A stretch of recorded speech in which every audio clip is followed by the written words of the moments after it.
Alright folks, welcome back everyone. 皆さん、okay, no, sorry. 今日は、100日目です。Is day 100. Let's get into our lessons. We had our lessons after midnight, so that's why this is filled. But the nice thing about Bunpro is you can decide to do them anyways, right? So, 後で it's fine. We didn't get 後で yet? Interesting. In Japanese, 後で is a combination of the noun 後, right, and the particle で. When these words are linked, they form an adverbial phrase, which is used to express after or later. As with で, standard meaning of with, 後で is simply highlighting that something will happen with the after or behind part of something. So to use 後で, attach it to the end of any past tense verb, right? Noun followed by no, or verb followed by no wa. Okay.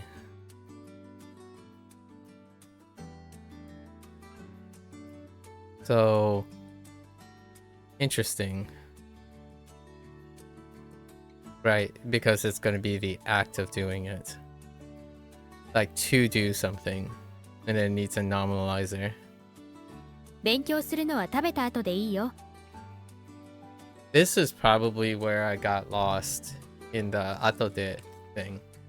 Where you don't need a nominalizer after.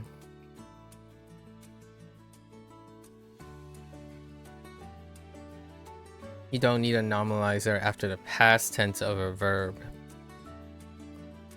I was a little like, I wonder why Noah wasn't, or like some sort of no or ga or something wasn't after.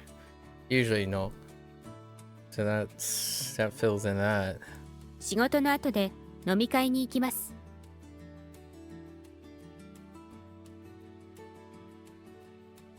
Huh. 飲み会。コピーを取るのは後でいいから、今は上司に電話して。今は上司に電話して。上司。Fun fact, the reason that ato is translated as both after and behind is because sequences of events in Japanese behave similarly to a train. When the head of the train, one action passes a specific point, there are still potentially many carriages, other actions coming after or behind it, yeah.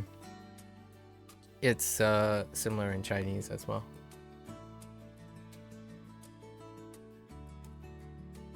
This concept was interesting.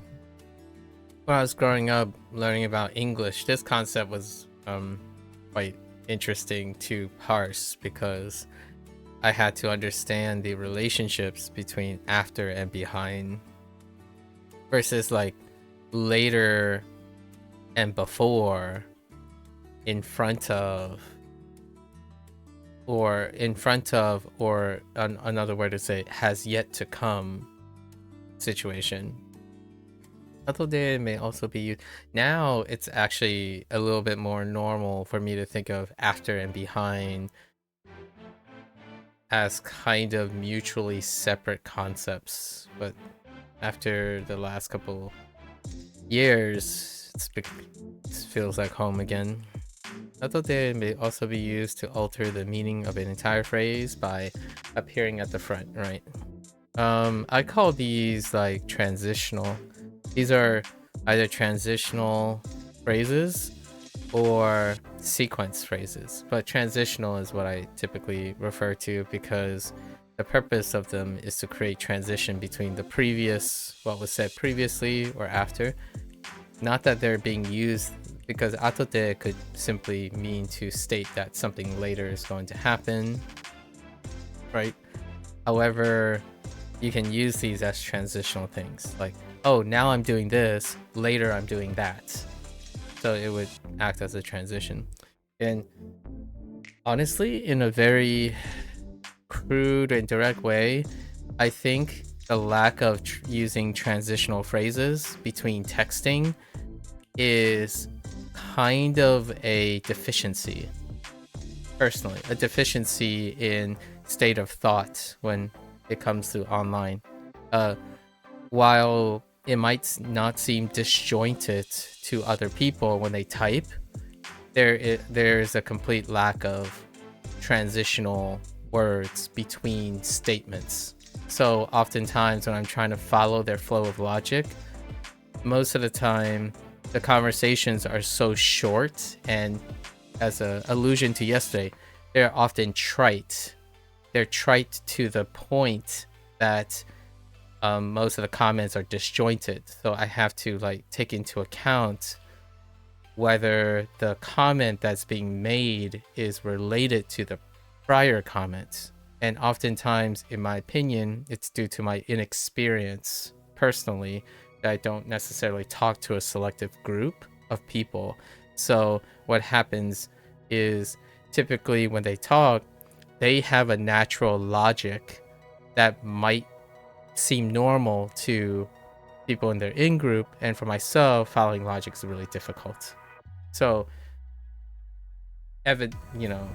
you might notice that whenever I'm still continuing a line of thought, I typically pause and have particular transition phrases between the next statement and the following statement in order to continue my line of thought without discontinuing the line of thinking. So when you're typing disjointedly, and then when that potentially transitions, and then conjunction, and then when that transitions into speaking, when I listen to people speak, they speak disjointedly. There's no flow to their conversations anymore. And that can be a little bit off-putting at first. I have become accustomed to speaking to various people who've given me their time, and it's given me an opportunity, right? And it's giving me an opportunity to become accustomed to the lack of transitional phrases. Like, for example, when someone says, "Oh, I did bad on tests," now, I can't not use a transition word. I would say, "Now I did bad on," "Oh, I did poorly on the test. Now I'm studying more," as opposed to, so now is a transition. And sometimes it would be like, "This game is bad. This game is good. This is better than that one." I'm like, okay, so which this are you talking about? Are you talking about the first this, like the game that is bad, or the game that is good that is better? Like, I don't know which one you're referring to. However, internal logic, the person who's saying it know exactly which one they're referring to. But the person listening, at least for me, I can't speak for anyone else because I haven't been in group situations with like younger English speakers. For me, I can't determine what they're talking about. So most of the time I'm asking questions. I'm like, so do you mean this as in the one that sucks is better now? Or do you mean the one that is better are you comparing the one that is better to the one that sucks? Because just because one thing sucks and the other thing is good doesn't mean the good thing is better than the sucky thing. Because something that's really good that sucks in your opinion can still be better than the thing that is better. Notice how confusing that is. That's juxtaposition, right? It's comparing magnitude with relative. So those two things can be incredibly different. And the reason why it's important, in my opinion, to be able to use transitional phrases so you can keep in line with subject matter is, if you want to learn Japanese, that's also a consideration. The implicit nature of the implicit and contextual nature of Japanese require that you keep your subjects in mind. So when you're transitioning and you're talking, you have to practice the act of keeping your subjects straight. That's one of the functions of transitional phrases in English. When you're transitioning, you're making sure that all the previous things are connected together. And It's hard to describe because I don't think younger people empathize with me until they grow older and maybe the language, like English, changes again. They would understand what it feels like when you kind of listen to them and you're making a lot of adjustments on the fly. Largely because there are no leading or flow to their conversations, and it is very appropriate and reasonable that that is the result from texting, because when you text, it's asynchronous, so it's rarely ever congruous.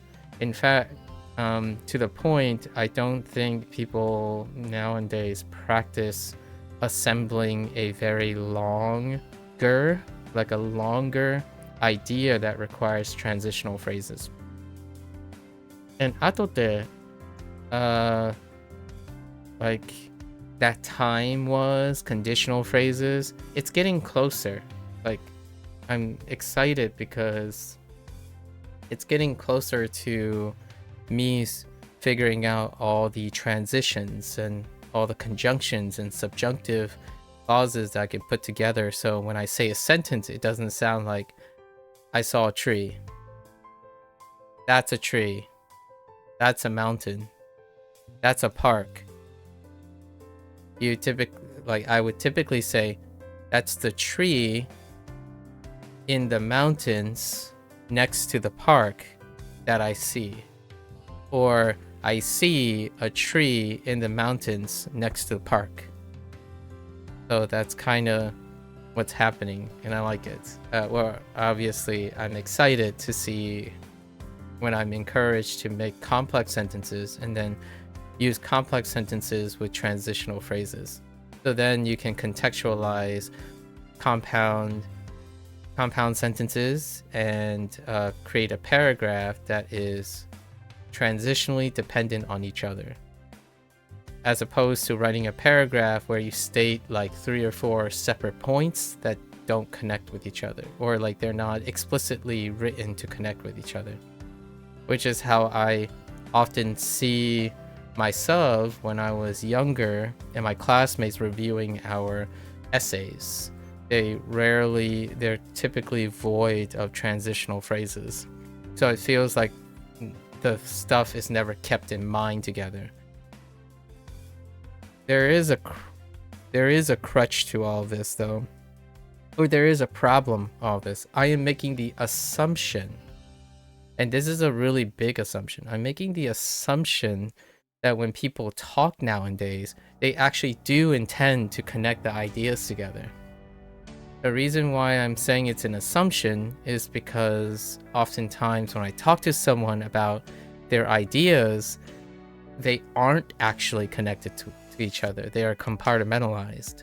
So, like, for example, when someone says, "Oh, I did poorly on my exam, now I'm playing video games," I connected the idea.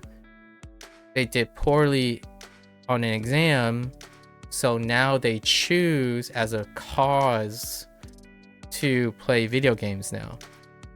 Oftentimes when I ask them, "Oh, so you're playing video games to feel better, right? Like to recover and rest," and they're like, "No, I just play video games. Like I'm playing video games now because it's my time for video games." And they were stating 2 separate things. They were saying they did poorly on the exam, and now they're playing video games, as in that's normal. It's unrelated to, they don't see it as related to the video game, like having performed poorly on the exam. And a lot of times when someone asks me, "Oh, what do you think my problem is?" or like, "Do you have any insights?" and I'm like, "Well, it sounds like you play video games every time something poorly goes on. Does that not make sense?" Or like, "Is that true or not?" And they're like, "Oh, I never thought about it that way." And I'm like, okay. So that's kind of what I mean. Sometimes it might not even be the specific language or the use of the language, but more so the way the people I interact with think. They often think of independent things, and then they only connect independent things when it is convenient to them. not when it is observationally and probably objectively correlating with each other. Rarely do they test coincidental and corollary observations without a selective filter. So when a problem happens, they seek to confirm the problems and then ignore all the other observations as independent things. Like, it is late. I'm going to be tired tomorrow.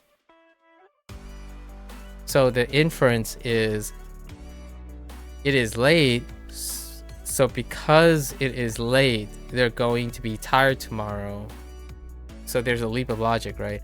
It is late, so they're going to get less sleep, which will cause them to be tired tomorrow.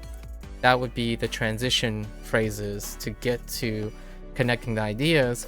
But typically when I ask them, they don't think of it as that. They're not actually referring to it is late and that's the reason they're going to be tired. They really just are stating it's late in the day and they're going to be tired. And when they say they're going to be tired, they're always going to be tired is what they're saying. Like, lately they have always been tired, and they're just stating an observation that is coincidental with that. And this occurs far more regularly than I could appreciate back in the day. Like, oftentimes cause, effect, transition, and whatnot is spoken very commonly, and now it's not. It seems like people are like, it seems like the vast majority of my conversations deal with people stating a lot of coincidences, but they rarely ever decide to test the relationship between them. Like, oh, you're constantly getting sick, but you don't like hygiene. So there's no test in that most of the time. You're not testing it. This is what all of this reminds me of. Like, please hang up the laundry later, right? This is assuming there's some implicit nature when you say, please hang up the laundry later. They might have been cleaning before. So, like, they might have done, like, washed the laundry before. So now you're considering hanging up the laundry later. There's a continuum. Not that it's implied, but the idea is when you say these phrases, there's often a transition from a previous idea. Very useful to me, personally. Oh yeah, this is in front of. So we have our antonym, right?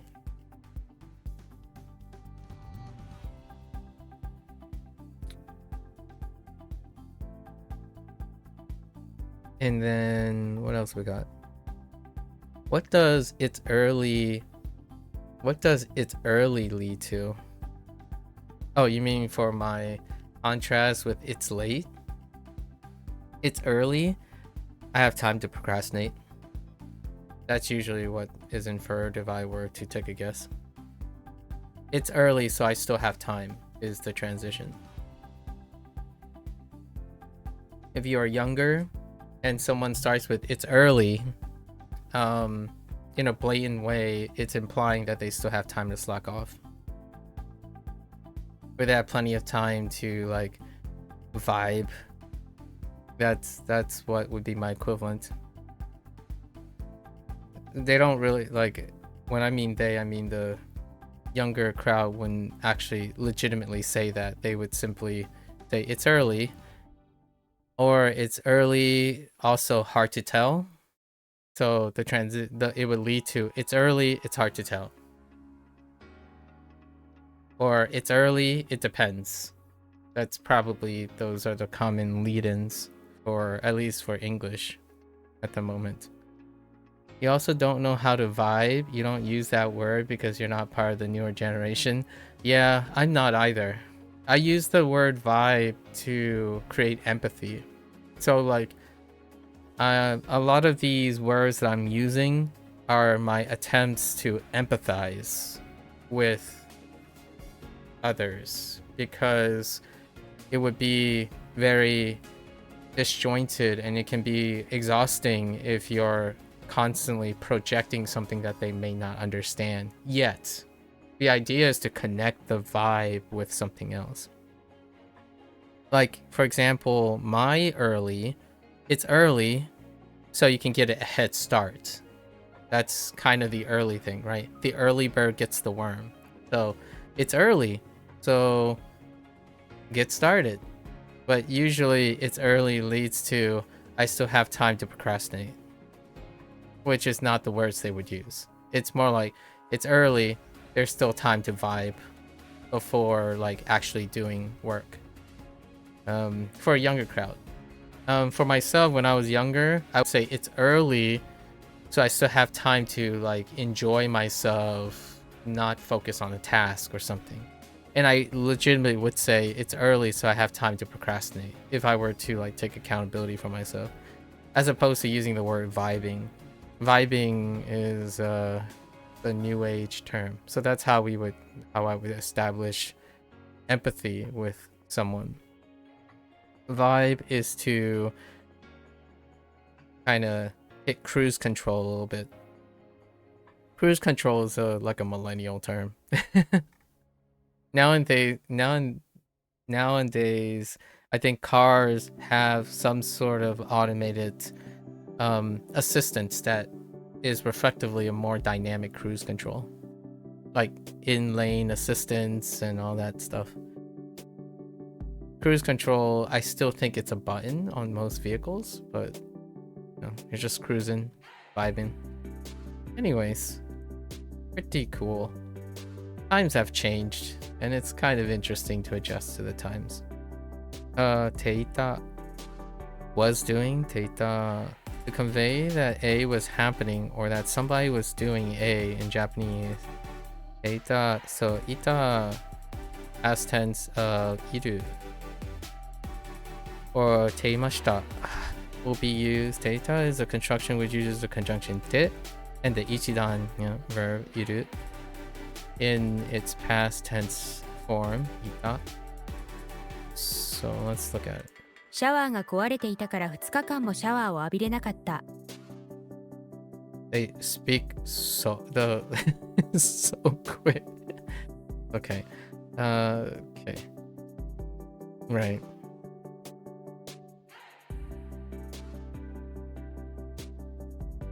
昨日は夜遅くまでカラオケで歌っていたので、喉が痛いです。Right. 昔はパーマをかけていました。Ama. What the heck is... Oh, perm.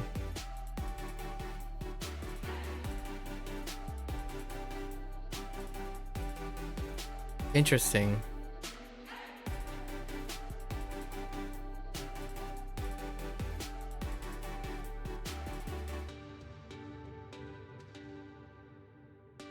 A kid?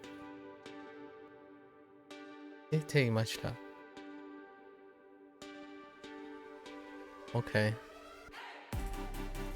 I'm still not quite...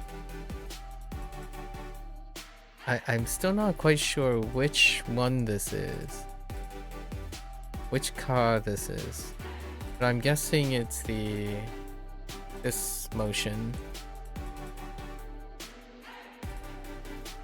窓が割れていました。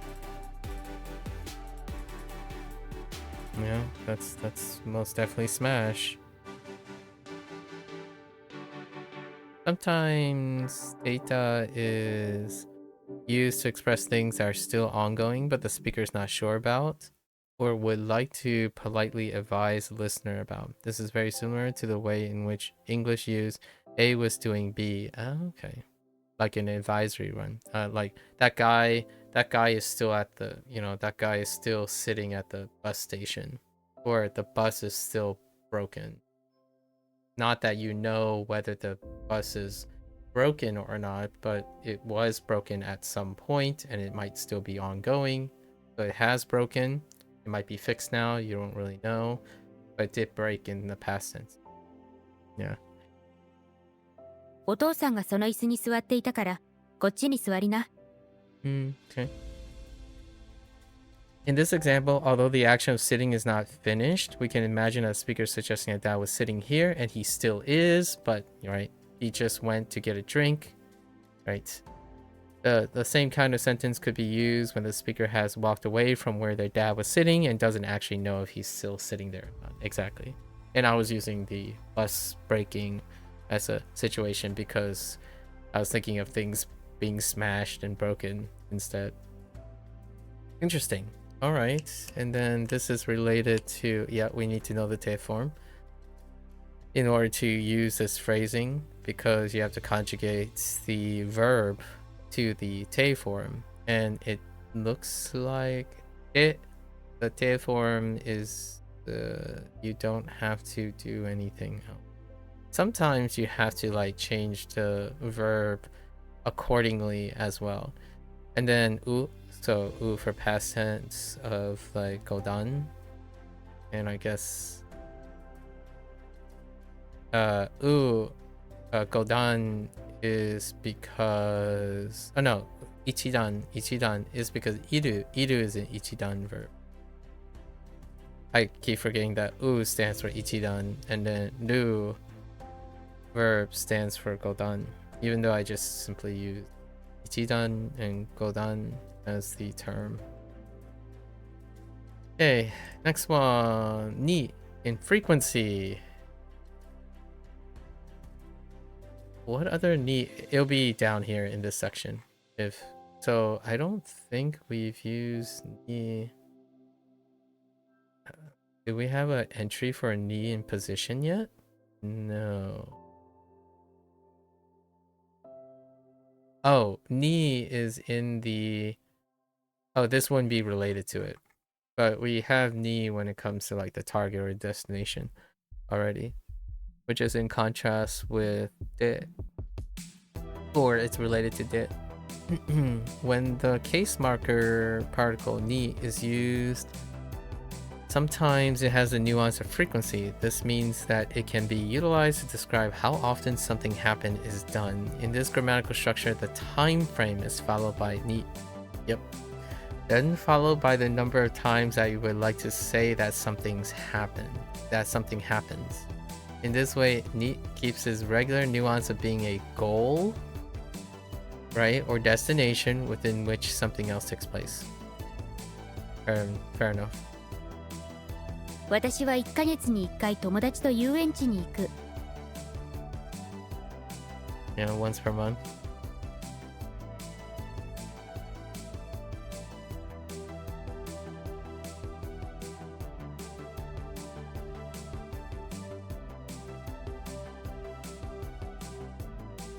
As opposed to using like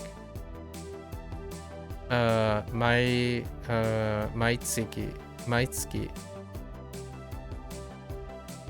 That's interesting. Anyways. 彼は1週間に2回しか歯を磨かないから口が臭い。Maitsuki would suggest that every month you go to the amusement park. So it's not the same as going once every month. Right? Maitsuki would be like you could go once every month, but at least every month you go. Right? It doesn't tell you how often in those months do you go. So that would be the usefulness of this type of phrasing, at least. Although, what happens if you did maitsuki ni? I think it still says the same thing. 彼は1週間に2回しか歯を磨かないから口が臭い。Like that same distinction. 彼は1週間に2回しか歯を磨かないから口が臭い。Yeah, so it would be something like this, where every week, and you're not specifying, like, is it all 7 days of the week? It simply is. Oh, well, in this case, they specified that at least 2. Right? 2回しか。彼は1週間に2回しか歯を磨かないから口が臭い。Sorry. Every time someone says, every time like a Japanese person says something rude, it kind of makes me giggle because I don't typically say things rude in like if you're imagining saying this to someone in public, it's typically not the case. You typically keep this stuff to yourself. I also practice this most of the time. Largely because it's also Chinese etiquette. This use of ni should not be confused with de in relation to time. When de is used for time, it is expressing the amount of time that is required to do something, yeah? Or how much time something is expected to take. It is not used for frequency. Right. So, 2年間で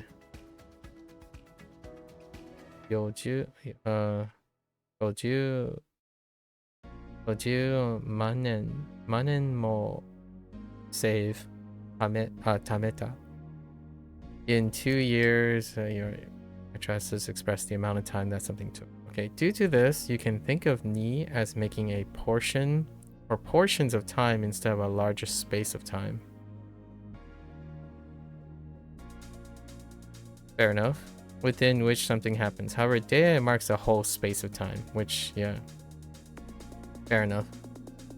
In other, duration would not be helpful here. Typically, you could argue that, oh, it's a duration. Duration and frequency are two different things, but duration could describe, like this would, regardless if you use ni or de, there are a duration of time, which doesn't really help. A subset of time is a great way to distinguish between ni and de, I suppose. Okay. Alright, so we got, we got ni, ato de, and I forgot the middle thing. Oh, was doing. Eta. Okay. Okay. Casual. また後で会いましょう。 Interesting. I wonder what casual means by that. So there might be a formal. There might be a formal or polite version of saying later. Which one would that be? Huh. Maybe a combination of something like toki. Something that deals with time. Or ji. Like combination of ji and toki. I don't know which read they would use. Make it sound a little bit more formal. 勉強していたけど、今は休んでいる。勉強をしていたけど、今は休んでいる。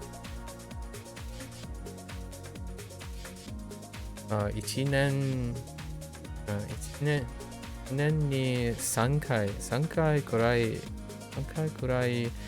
海外旅行に行く。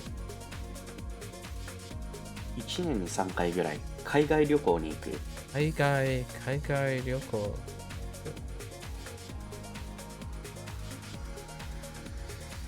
Alright. We got our 3 grammar points in. Let's go to our vocab. Hansen. Let's go. This is remainder, so asai. Oh no, wait, this is shallow. Asai. What was remainder? Tree? Asai. Not sure how good my asai is.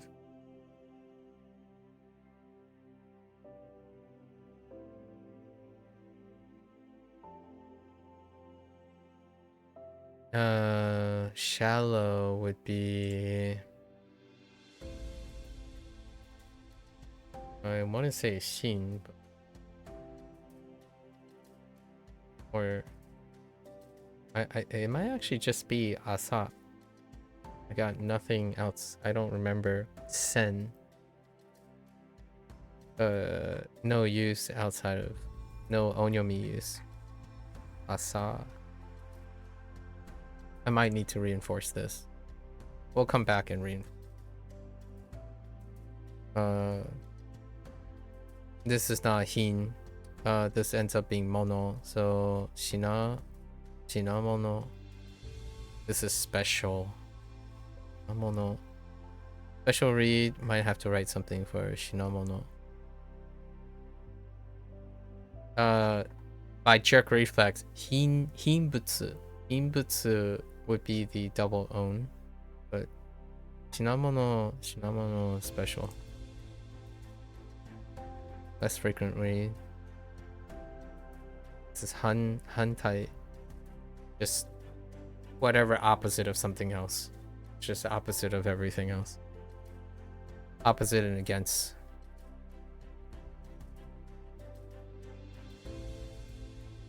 Handbag.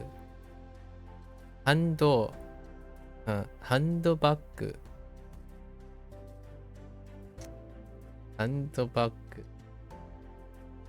As opposed to like a combination of bukuro, saifu, kaban, handbag. Okay, cool. Sold out, yeah. Uri kire. Sold and cut, as in we're gonna cut off your supply. Supply's out, man. Uri kire. Uri kire. Okay. Tai tai, you know, dai tai, in general, like the bigger picture, like the bigger body, but the bigger picture outline, main point, yeah, in general. Dai tai. Anna. Oh no, I am gonna have to write something about this. Oh, it's the combination. It's the dona. Dona. I don't think I have sonna. We have konna. Oh no, we have dona. Yeah, dona. Sonna. I'm not sure about if we have sonna yet, but I imagine it functions very similar. And then konna. I'm not sure we have konna either, if that's a thing. So I'll group these together as the both, you know, such as sort of type, right? Type of things, but this is then from, this is the aso kosoado group. So, oh, never mind, there's sonna. Sonna. All right. Okay. Ki and jutsu. Kijutsu.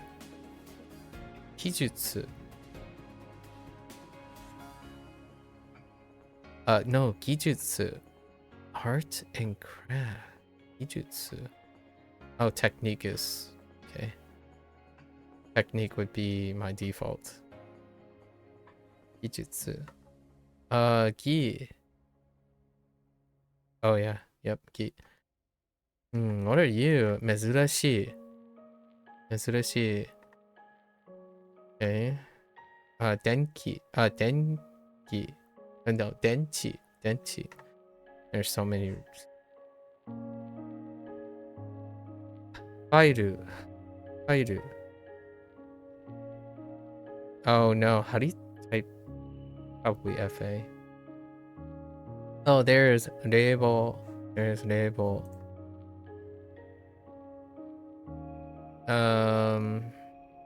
Chess. Chess. Chess.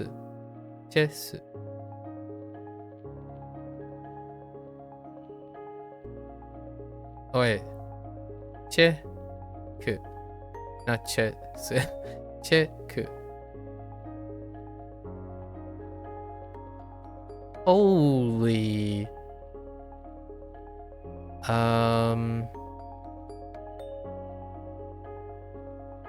Okay. That might be a problem. Sort of.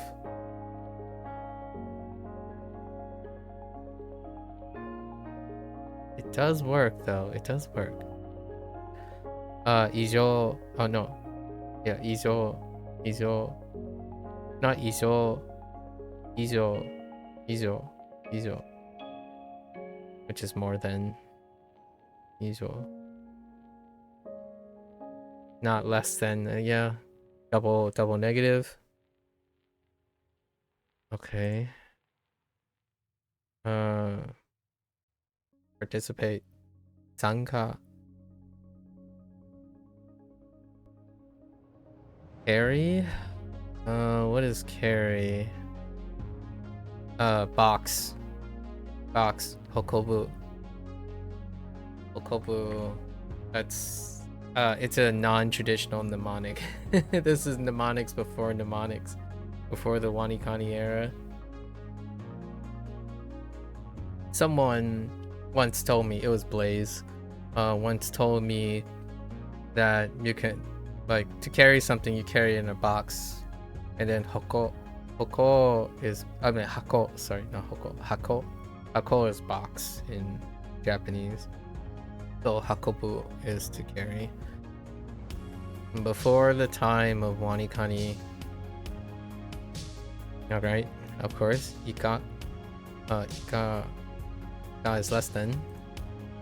And then outside, or like with the exception of, which is igai. Alright, we got some pretty decent ones. We haven't been doing our vocabulary reviews yet, and we're not going to do it today either. I'm basically just trying to catch up on balancing some stuff.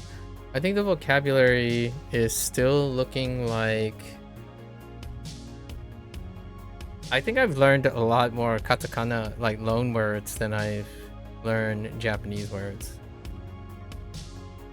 So we're gonna kind of just continue to fill out the vocabulary. And then vocabulary is optional. So they can keep piling on the review, that's fine. At some point I'll go through them, but the grammar, the bottom line now for stuff is to practice the grammar. And then Hanzahiro has an optional as well. We have to prioritize characters. That's how we're saving some time. I think I have almost 1,000 reviews in Hanzahiro. We'll get through them. It's kind of fun to have a very large number and see how many we can do. Okay, so let's go back and read these. A term that highlights the condition of being free from danger or harm. Antonym, yeah. Kiken. So, anzen and kiken. That's a great way to look at it. I like antonym, synonym relationships. Anzen. I think this one's fine. Anzen, this is like, these are burned into my skull. So, anzen, good enough. Shallow is gonna need a top up. So we don't actually have a reference in the middle. So we're gonna use tsunami, bar, eagle, asa, shallow. During the tsunami, there is a bar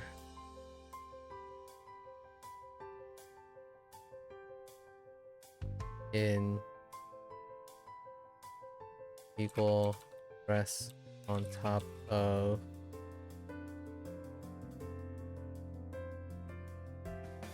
while gathering apples. It saw in the shallow waters. Okay.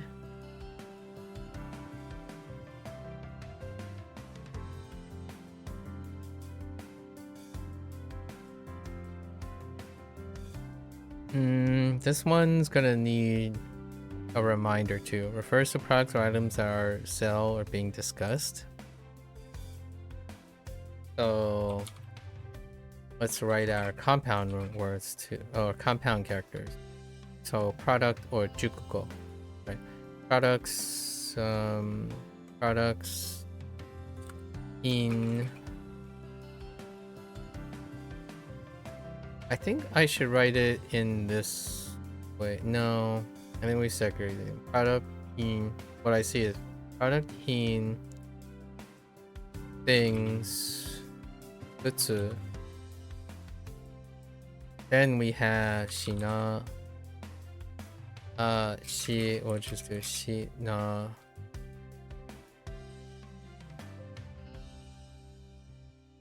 I don't have anything from Mono. Mono is strong. Shina is not. Gonna get Mono again. I haven't decided how to do hybrid stuff. Okay. The product from Hin are things like butsu, made from chi, wool, and na, mono.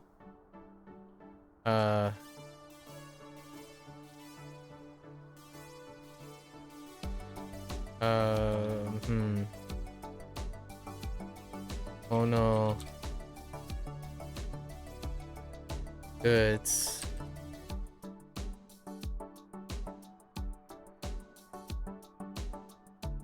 to make na? Huh? Or we could just say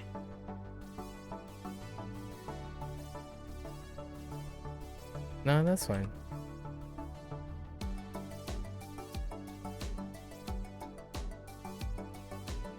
This word is used to express opposition or disagreement with something. That's fine. Hantai is burned into my skull. It's fine. Oh, those ones are burned into my skull. A non-Japanese word for a small bag, often carried by hand or over the shoulder, used for personal items and accessories. Now let's think about this. Ando is burned. Baku is also burned because of paku. So I think we're okay with this. Alright, an expression indicating that all available items have been sold. Urikire. Uri is burned into my skull. Kire is burned into my skull. So urikire, we're good with that. An adverb indicating a rough estimation or approximation. Daitai, this one does have a 50-50 on the tai and dai. However, this is a special exception because tai is weird. It sounds almost onomatopoeic. So daitai is gonna check itself out, honestly. Okay. Anna is part of the supergroup now. We're okay with that. And Sonna, okay with that. They're part of a supergroup. The Asokodo group. Ijutsu, possibly not, because I'm not thinking of it as art, but arts and craft. However, technology and technique, just have to keep that in mind. Gi, finger cutting, bouncing a branch and then finger cutting. I remember that on the guillotine. And then jutsu is jutsu. Jutsu is burned into my skull. Mezurashi is burned into my skull. It's fine. In an adjective describing something that is not common and is out of the ordinary. Denki. Sometimes I accidentally say like denki, which then immediately gets auto-corrected to denchi. Denki is weather. It's okay. device that stores and provides electrical energy for various applications. Fairu. I think that's okay. I'm on board with Fairu. A container for storing papers, documents, or digital data in an organized manner. Reibou is actually a little bit preferred for me over aircon. Either or though. This will create a 50-50 guess on sentences though. A system or device that cools and dehumidifies indoor air. So it will be now air conditioning will be a 50-50. If it's in katakana, it's gonna be aircon, and then reibou will be if it. I already do this for Bunpro entries, where I would immediately know both of them. So the way I keep my vocabulary intact is I know all my synonyms, and then I know all my nuanced synonyms, which is words that are synonymous with each other, but they're nuanced in their contextual use. So I keep all of them bundled together. It's the way I bundle English as well. Whenever I need to flex a particular word by pivoting very quickly, all of those words are associated with each other. So this is the very same thing. And then the technique that I use is I tell myself what the percentage is. So whenever I get like a vocab review and it says air conditioning, I'm like, okay, it's a 50-50. We'll just test. And if it happens to be a katakana, like a English, like a loan word versus a Japanese word, I simply type the first letter, or like the first kana, and if it comes out katakana, I choose katakana. If it ends up being hirakana, then I choose the kanji. Or it could be a hirakana word, or like commonly represented as a kana alone situation. That's kind of what I'm doing now. Check. I mean, it's self-explanatory. And in this case, it is check. As in, like, it's not very common that the ch, so that lines up with English. It actually is very hit or miss for me. Like backpack is good. That's why bakupaku sounds great. But picnic, I always make a joke about pronouncing picnic because picnic, right? Versus like piku, right? So these things, I don't think they often, like, it's a hit or miss whether these line up. This one does line up, so it's good. I have to remind myself because that's kind of how I check for katakana. I'm trying to improve my non-Japanese words. I don't quite like the way they describe it as non-Japanese. Like, I understand for most colloquial use, that's great, but this is a Japanese word. Like, to me, when it comes to another language, pronouncing another language's word, but in their way, is considered their word, is my point. I understand it's more coming from a linguistics or possibly an etymological bias. Like, for example, I say sushi around Americans. I say sushi around Japanese people, or like when we're talking about in the context of Japanese. In fact, sometimes I say the Japanese word surrounded by by English words. Like, I would like sushi today, right? So that would be the Japanese word. So to me, whenever I talked about this in whenever people talk about like native speech and adopted words, especially really early on about adopted words. These are adopted words. They're not loan words to me personally. I don't like the word loan because that would imply that they're borrowing the word temporarily, or like it's not quite theirs. This is an adopted word. This word has been adopted. So it's part of their lexicon and they say it the way they say it. Not necessarily, it's not that they're saying check. This isn't check, right? So if they wanted to say it as a non-Japanese word, it would be the word check. So you could say like, check wa yasui, something like that. But it's check.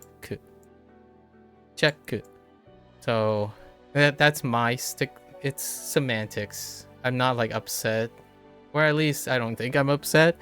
Maybe this will turn into a full-blown digression in the future. But for myself, when people talk about non-Japanese and non-English words, like English to me, I'm kind of projecting a little bit. I'm projecting how I feel about English. So like when someone says okonomiyaki, right? And so okonomiyaki, or like takoyaki, right? Those are no longer, in my opinion, non-English words. They're adopted Japanese words. They have been adopted into English. So when you think about lots of the English words, those words are adopted. So whenever someone says, oh, you've been pronouncing it wrong, it's like, no, that's the adopted English word. So let's get along here. You can explain to an English speaker how to say it as like a Italian word, like spaghetti. Spaghetti is an adopted English word.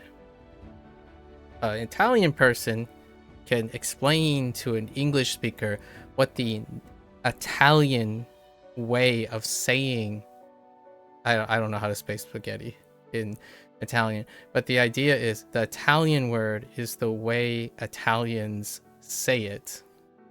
The adopted Italian word in English is spaghetti. This comes up so often in food. So my thought is like spaghetti. What is it? There's a lot of jokes that some of the channels that I watch, they kind of embrace it. They walk into it. So to create division. What is the other one? Parmesan. I'm just kidding. That's a Rick and Morty joke. Parmesan, right? Parmesan cheese. Things like Monterey. Like when you say Monterey, you're like, what is that? Various words and names like Monticello, acai. Is that how you say it in English? There are words that I still don't know how to say it in American English anymore. Like what was a good one?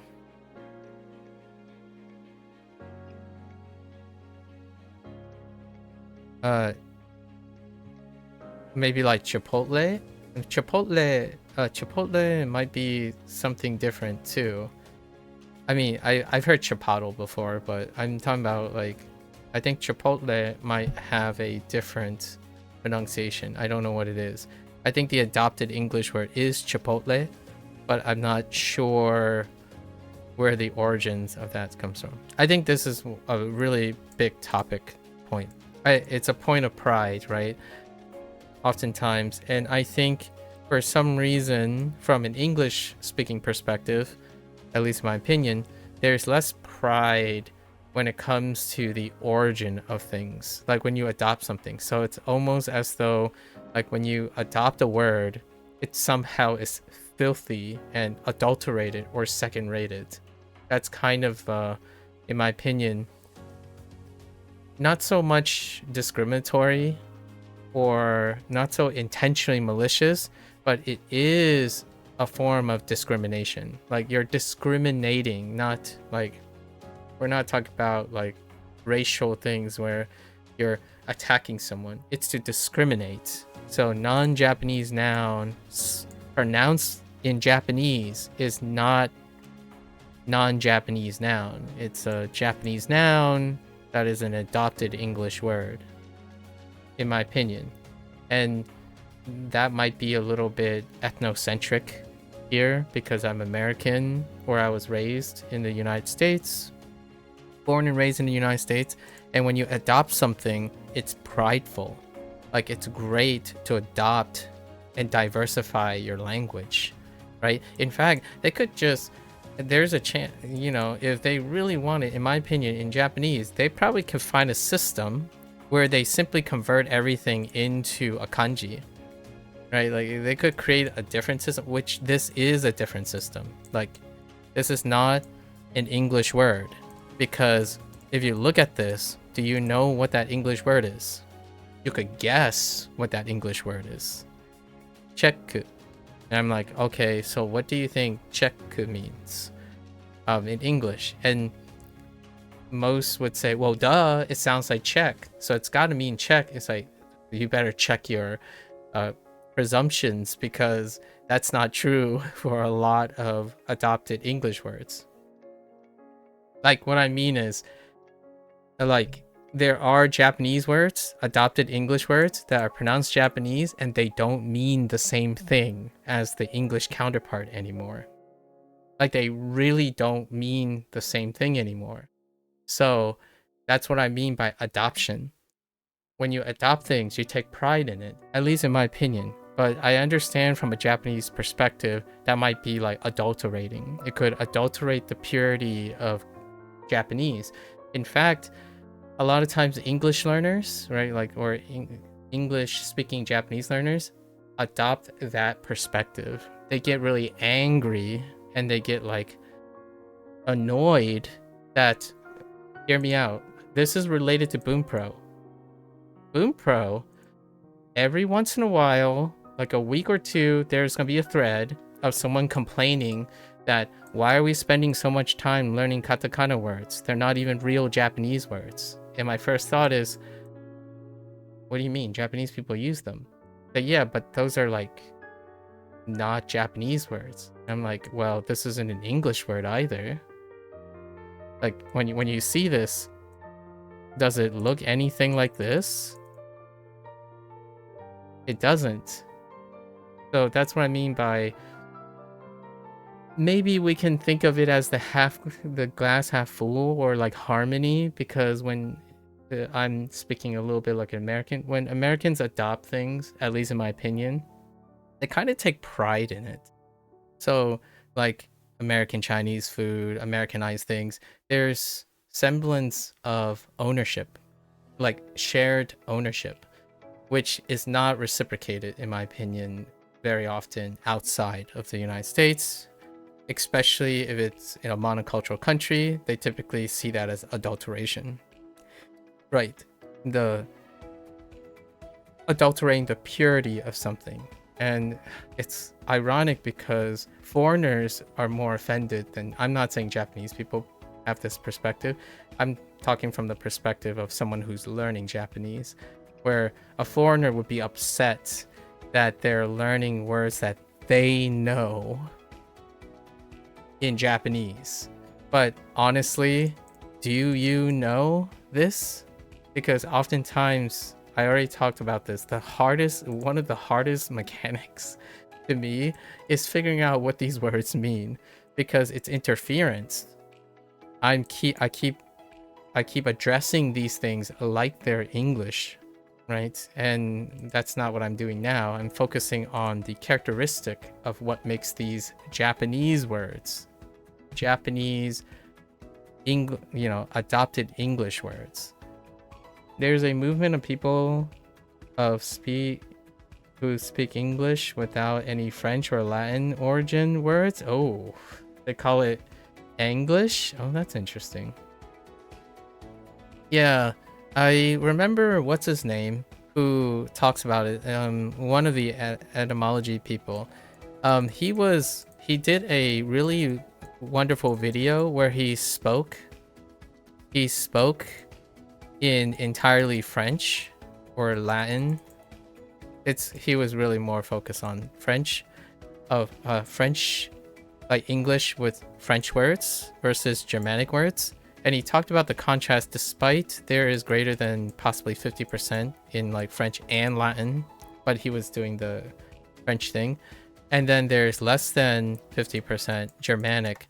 Germanic mix up most of the like colloquial like basis of English, so helping verbs and all that. While French immediately makes it sound like you're going into a seminar from a graduate school level conversation. And he demonstrated that he kept switching while he was explaining to demonstrate without, and then asking after the fact, did you notice that I was switching between the two? And actually, I noticed it because of the language that French and Latin has that contribute to English is this sounds more like sophisticated, as in like it's used and you can still express the idea, but it wouldn't be as understandable as the Germanic roots for all the colloquial and base terms. And when he was switching, when he removed this, it still sound relatively like NetSpeak, like the colloquial NetSpeak. However, when he adds this in, it actually gets closer to my speech pattern. My particular speech pattern is a mix of these two. And if I remove them, like remove the French and the Latin words, a lot of times it becomes Germanic dominant and it sounds like most people's NetSpeak. So it's really interesting how English has this interplay where the influence from multiple languages has created sufficiency to communicate at two different levels and borrow like adopted mechanics, adopted words to like create segregation between a single language. And I think it was really neat. When he was demonstrating it, he did it so well. Like, I could see the segregation, but I could definitely tell that if you dump the Germanic roots and speak entirely from French words and Italian and like Latin words, it would sound like an overly wordy, hyper sophisticated and esoteric way of politically, like very politically sound way of saying something, versus Germanic, where you have think, is, was, being, like reading, like things that are very like down to earth. So it's kind of humorous whenever you make the joke like, oh yeah, French things are prestigious, it's very fancy, and it kind of plays into the idea that most people don't want to use most people don't use those words to begin with. So it's pretty neat. You think why it has prestige now too? I see.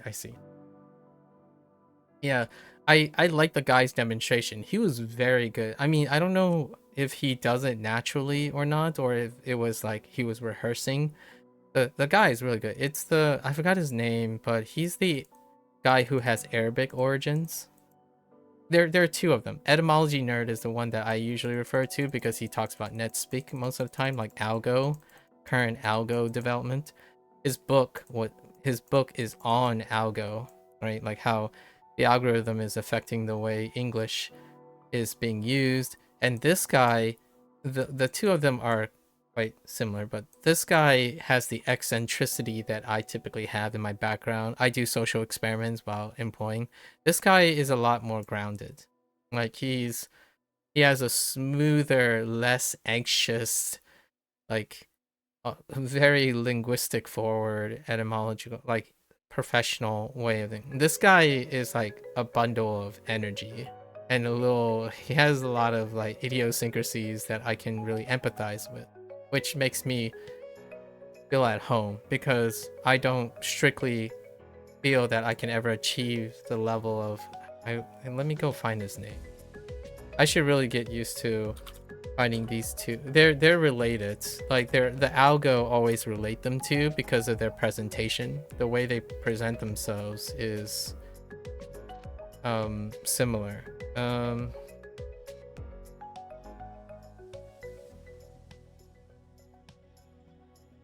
Yeah, when you type with no history at all, when you type etymology nerd comes up as the first one, which is the guy on the bottom who does the NetSpeak and algo stuff. But I don't remember the other guy's name.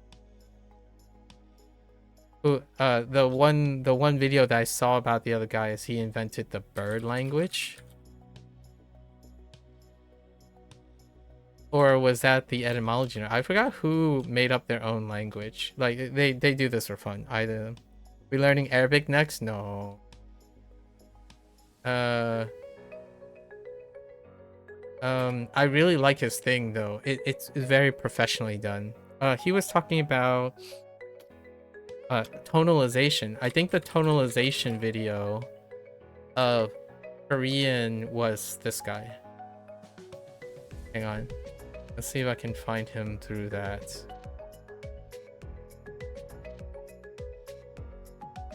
That doesn't work. No keywords. I'll have to rectify this inconsistency. I do have to get a little bit more vigilant because I'm starting to not pay attention to creators, like the creator names. It is part of my rigor. I must continue to associate content with the person because the person or people that are involved are most essential. They form the core of my memory. So hopefully I can get at least his channel name properly. They don't introduce themselves with their actual names or any form of alias, so I haven't gotten used to calling them by their name that they prefer. In fact, most of their shorts don't. They're part of a bigger video, and I'm not entirely sure they introduce themselves each day. I don't introduce myself, so I think it would be fair to assume that they maybe don't do that either. Like, I'm not saying they don't. It would be fair for me not to create a double standard for them. They should start doing anime intros for shorts. Are you memeing me right now? I don't know. I mean, two of them do make anime references though. They clearly watch anime. In what way do you mean by they should do anime intros for shorts? Like, how would it fit their agenda? Oh, I think the other guy was the one that explained the origins of soccer to me. Pretty sure. And that the root actually came from a British club. It would just be funny, I see. Like, this, pretty sure that other guy explained to me the origins of soccer. Which the irony here, now it's a dramatic irony because the origins of soccer came from a British club. Like a club as in like a sports club, and it just happens that Americans ended up adopting it more than the British club did, despite when people talk about, oh, that's an English word. Like, we're going back to the same discussion about adopted words. So the reason why soccer is now considered quote unquote an American sort of thing is we're talking about adoption here. So adoption is very different from saying non-Japanese, non-English, or even using the word loan. If you like a 1 minute video, if like a 1 minute videos had 2 minutes song intro, that's pretty funny. That's actually pretty funny. I think those two guys could do something really interesting about most things that deal with language. So I imagine they are creative enough to create.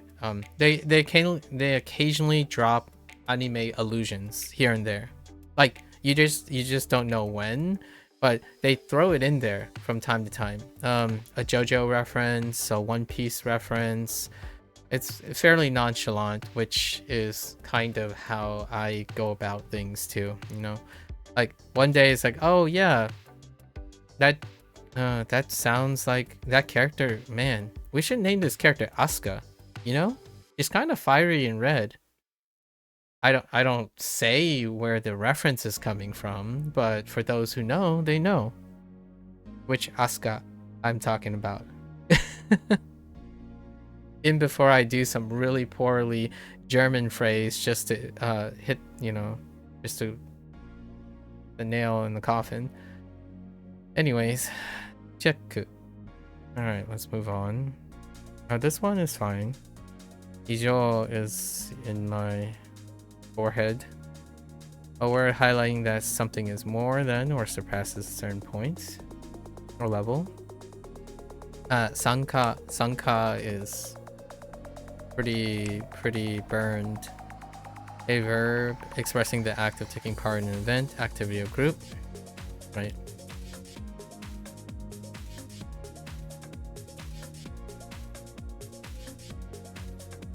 Sorry, I'm trying to think of Chinese here.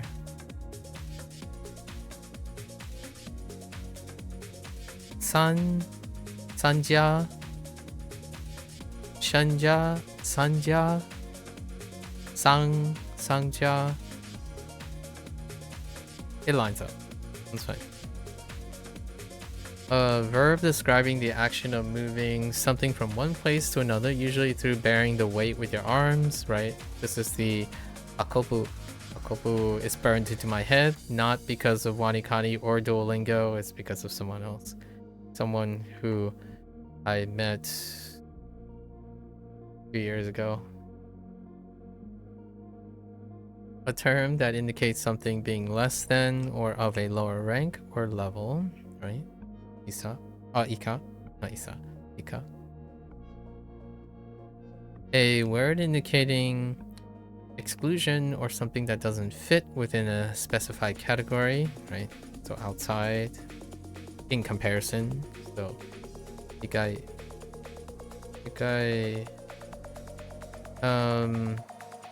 Just compare outside. Right. Alright, let's see. Get into here. この場所は安全だ。 Okay. 一人の時は浅い川にも入らないでね。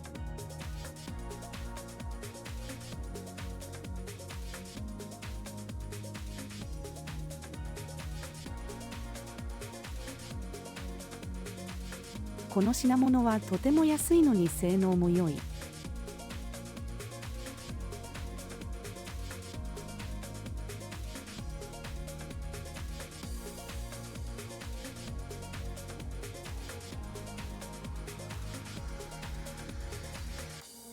父が娘に、右の反対は何でしょうか？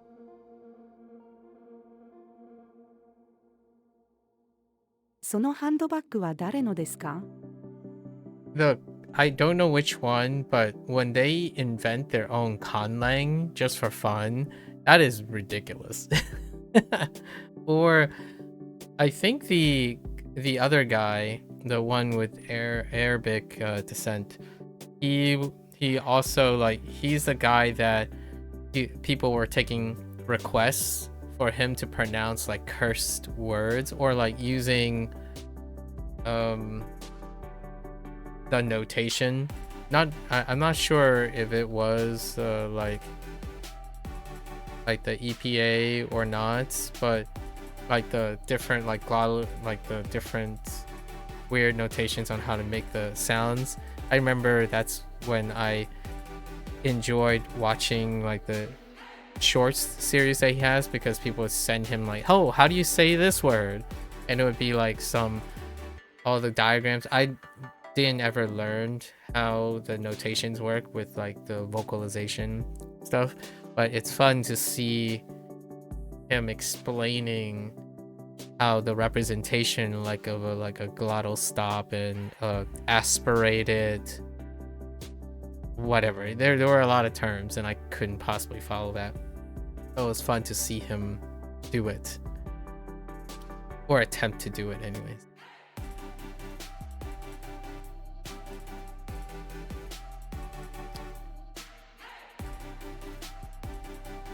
Oops. 欲しかった商品が売り切れになってしまいました。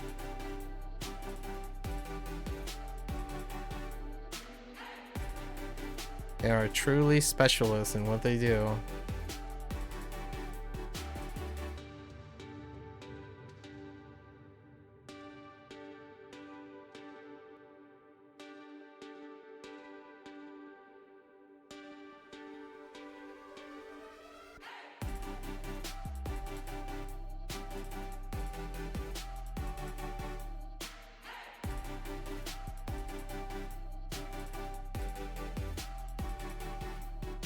I don't remember which range this is.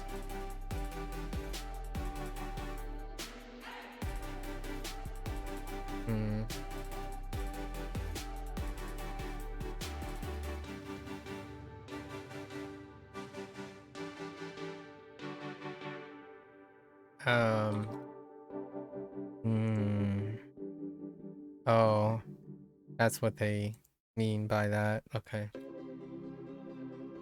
It's okay. Growing pains for that one, that's for sure. 私はいつもだいたい7時頃に家を出ます。I've got kurai in the brain right now.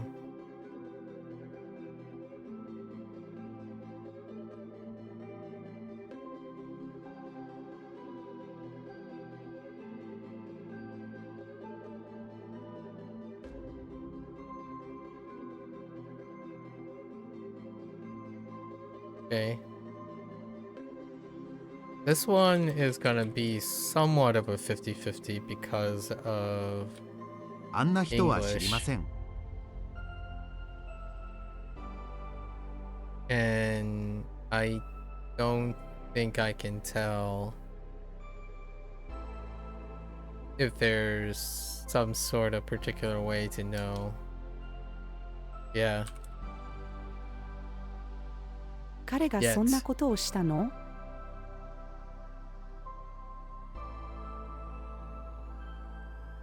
運転の技術を習う。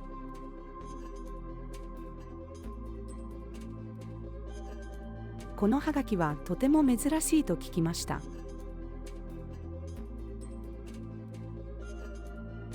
Oops.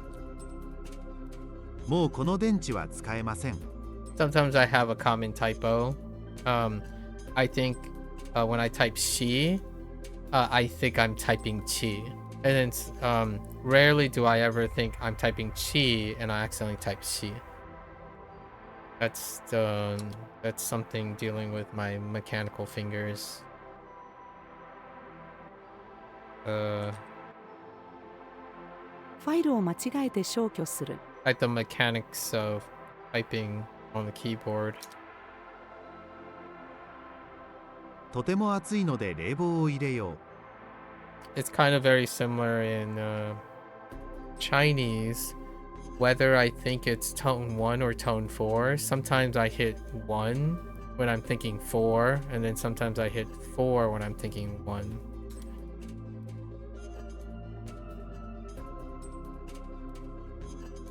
Kind of weird.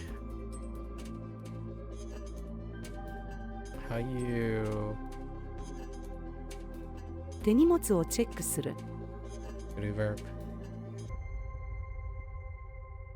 リンゴを3つ以上買う。テニスの大会に参加する。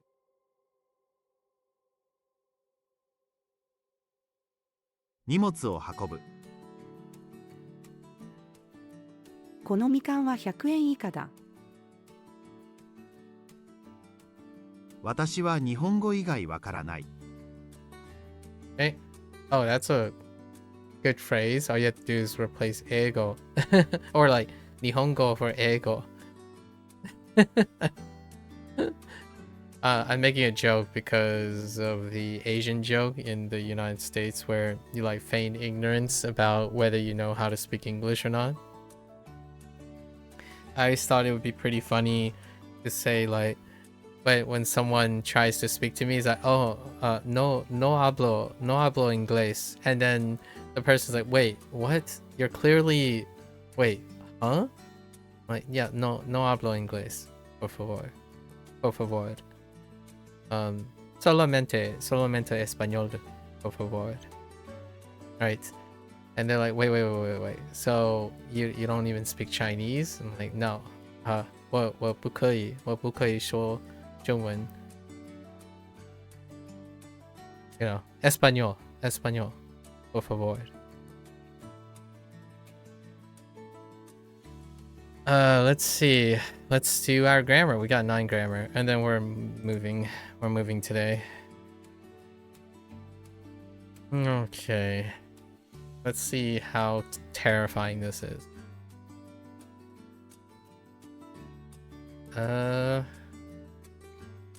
頭まで痛くなってきた。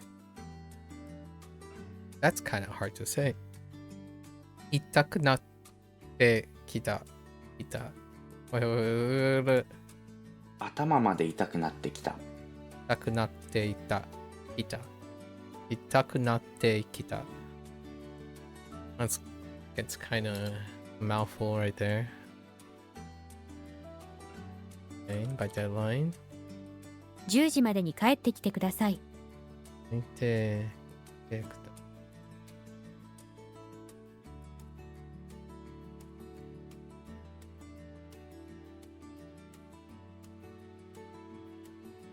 Different grammar structure? Wait.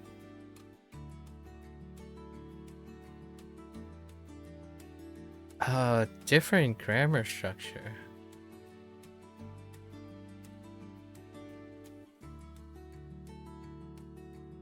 Oh, did I write mata or mata? Oh, I ま wrote た彼 mata. からチョコをもらった。 That's an English. That's a Freudian. I don't know what you call it. That's a. I got my wires crossed. My hearing and my typing wire crossed. Whenever mata comes up, I think of mata, as in like in English, T's are D's. So I'm crossing my wires too much sometimes. So when I hear it, the mata, this one, like the T, ta, right? It's still in between a T and a D, which is closer to an American T. Or it's like in between American T and an American D, which is still D. So sometimes, like, when I say it in my head, like, mata, I think of ma, da with the... So, despite knowing which one I'm referring to, the sound gets my wires crossed from time to time. It happens. She and T are the same. I get my wires crossed sometimes because ch and sh can go back and forth as well. The same with like fu and bu and hu. So hu, bu, bu. They get all sorts of discombobulated sometimes when I'm typing. And then I would sit there and I'm like, I don't get it. Isn't it the thing I'm thinking of? And I'm looking at the screen, it's like, what is it? And it was just me typing the incorrect thing over and over again. まずこれだよね。まずこれだよね. Oh, interesting. I think life, one thing that I would have to say, like in a TLDR, is like life with language has been very different growing up when you speak one language that is only through speech and listening acuity. Like you only learn one language through speaking, and then you learn a language your entire life through all of the vehicles, and then you learn a language later in life where the dominant way you kept the language was through reading. which is not Japanese or Chinese. It was Spanish. So you get, I'm like in this really weird, interesting thing. Oh, human, yes, human 101, yes. Human, is it like human underscore 101? Is there an underscore under his name? Or does it have 2 ones? Oh, that's interesting. Yes, that is the guy. That is correct. I remember human was in his channel name. Thank you. I wonder what is, I should refer to him. I'm to this evening or sometime, I'm gonna see if when I watch their videos, if they're like, if at any time they refer to themselves by something else, because it's very kind of difficult to like, oh, you know, human 101. I'm like, okay, like it might not be as identifiable. And then etymology nerd. Well, there are a lot of etymology nerds, but he's very proliferative at the moment, so perhaps it's identifiable. I really like to make sure that I get people's names properly. It's the most important thing to me personally. Like, I understand people a lot of times nowadays, the most memorable thing is the content that you consume from the person. So I try to be as vigilant as I can, despite the habits that I'm forming are very similar to everyone else. You see the content, but you rarely remember the person or the name of the like organization or person that is responsible for the content.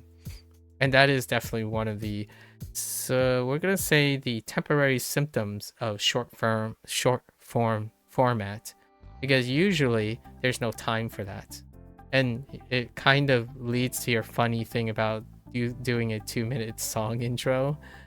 I genuinely, like, for example, how do I know Josh from Mythical Kitchen? Because they introduce themselves in their, not in their shorts, but in their videos all the time. In fact, they introduce all the cast over and over again, so then you remember their names. It's kind of humorous because one of the cast members shares a name with my sister, and they kind of act very similarly. So that's why I mean by it's very personable. It's great to hear names. Like, for example, game ranks, right? You barely see their faces most of the time when you're doing game ranks, but you know the people, right? Like Jake Baldino, for example, I think he's supposed to be the primary. He was one of the founders, right? And then the others go by alias. Actually, there is a third guy who does it less frequently. I don't remember his name though, right? So they mention their names, and I personally think it is both brave, very brave, but it's nice to get to know and remember people through their works for sure, but also know their names. It's actually the most privilege I ever have without actually even asking them for permission, right?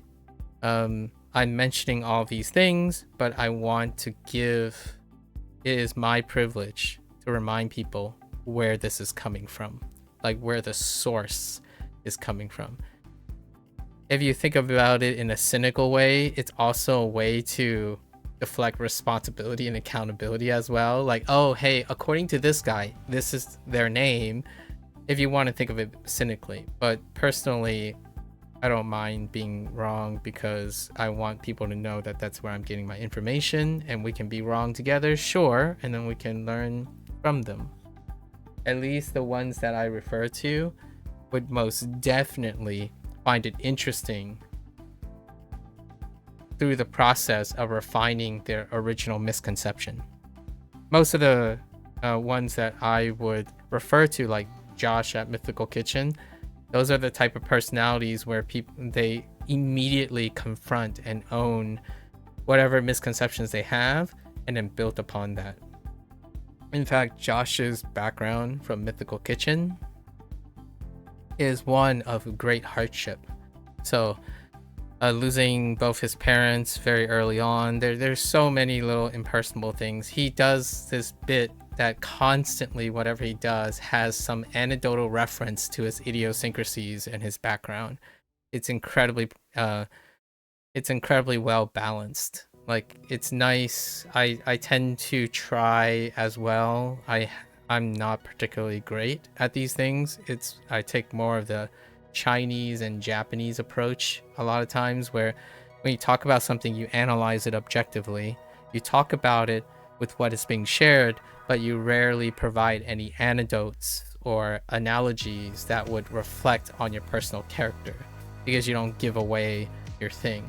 But opposite of that, a lot of Americanization, those who grew up in the United States often take a balanced approach. They would talk about something incredibly intricate or complex and very technical, and then they would infuse it with their own personalities and individualism. So they would take their own anecdotal curiosities and quirks and integrate them into demonstrating something.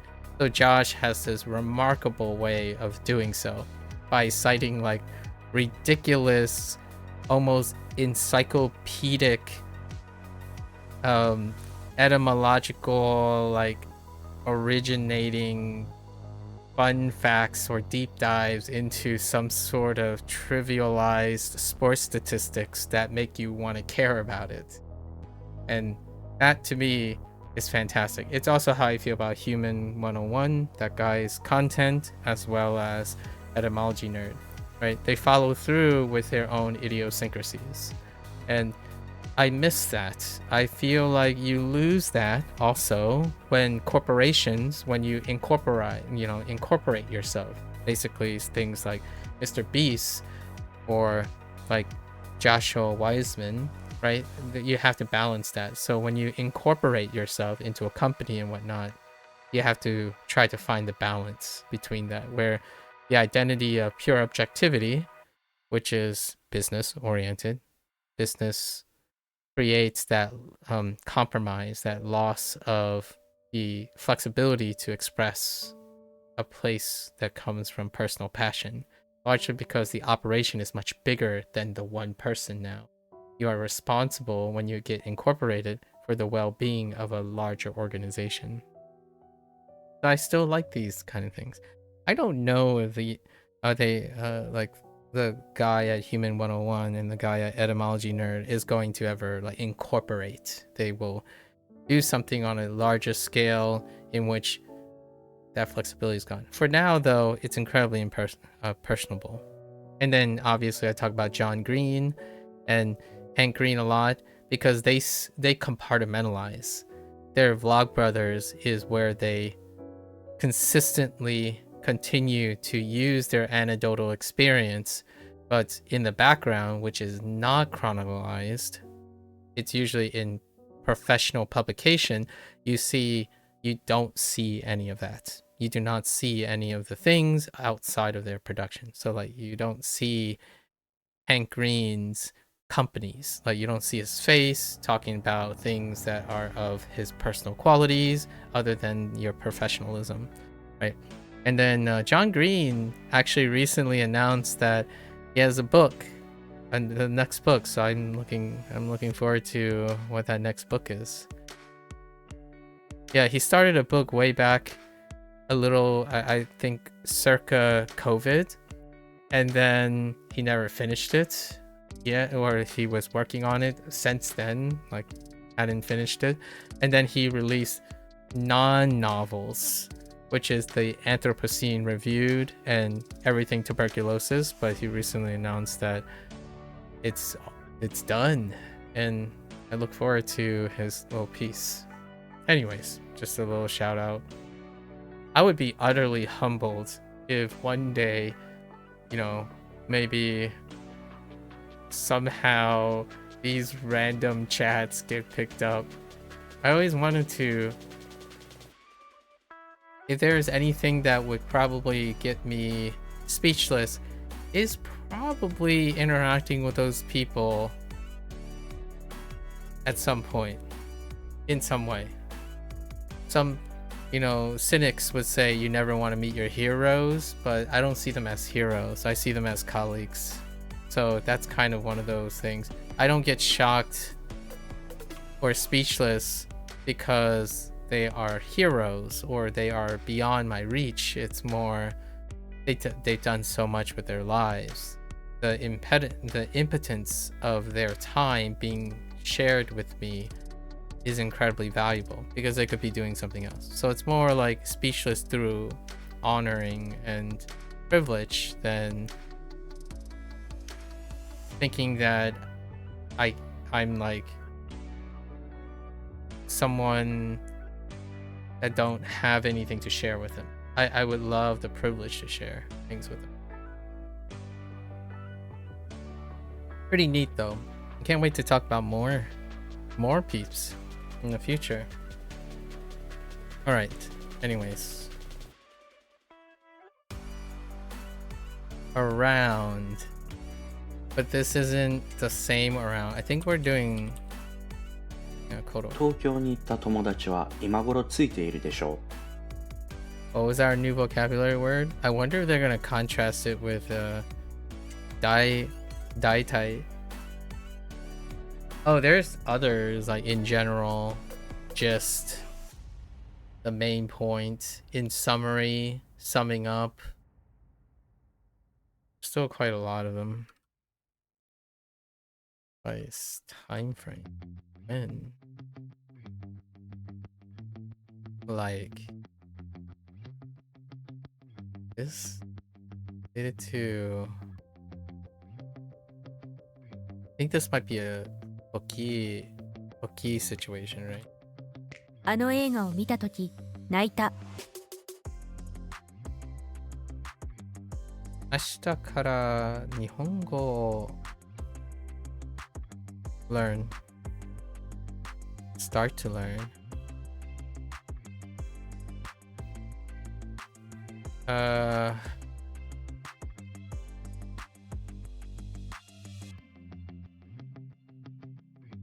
It's STEM, right? STEM. Narai? Narai.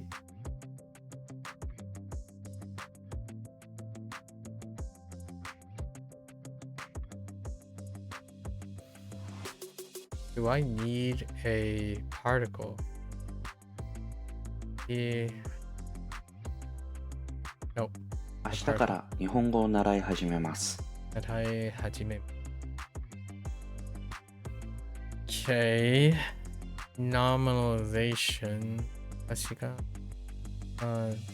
みんな文のhow something phrase to noun. I had trouble with this yesterday. What they mean by phrase to noun. It is said that, right? Do you mean? Yeah, okay. So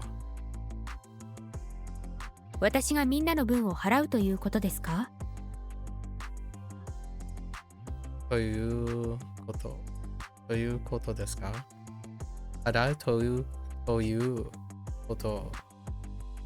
払うということ。That's kind of the running is the o i u, the to o u is like it almost feels like a triple thong, you know, like a diphthong but a triple. Those ones are kind of roughish. 3時頃にスクール finish.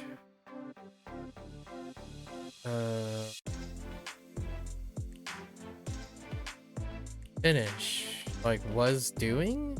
No, that's not what we're doing here. Finish, we're just gonna do warau, right? And so hajimeru.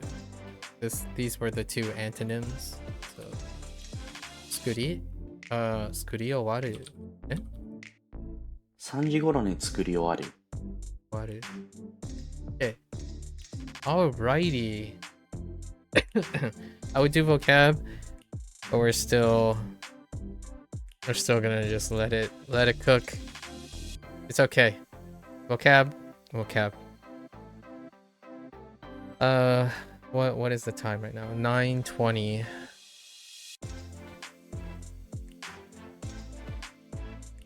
So what do we do? 2 hours today?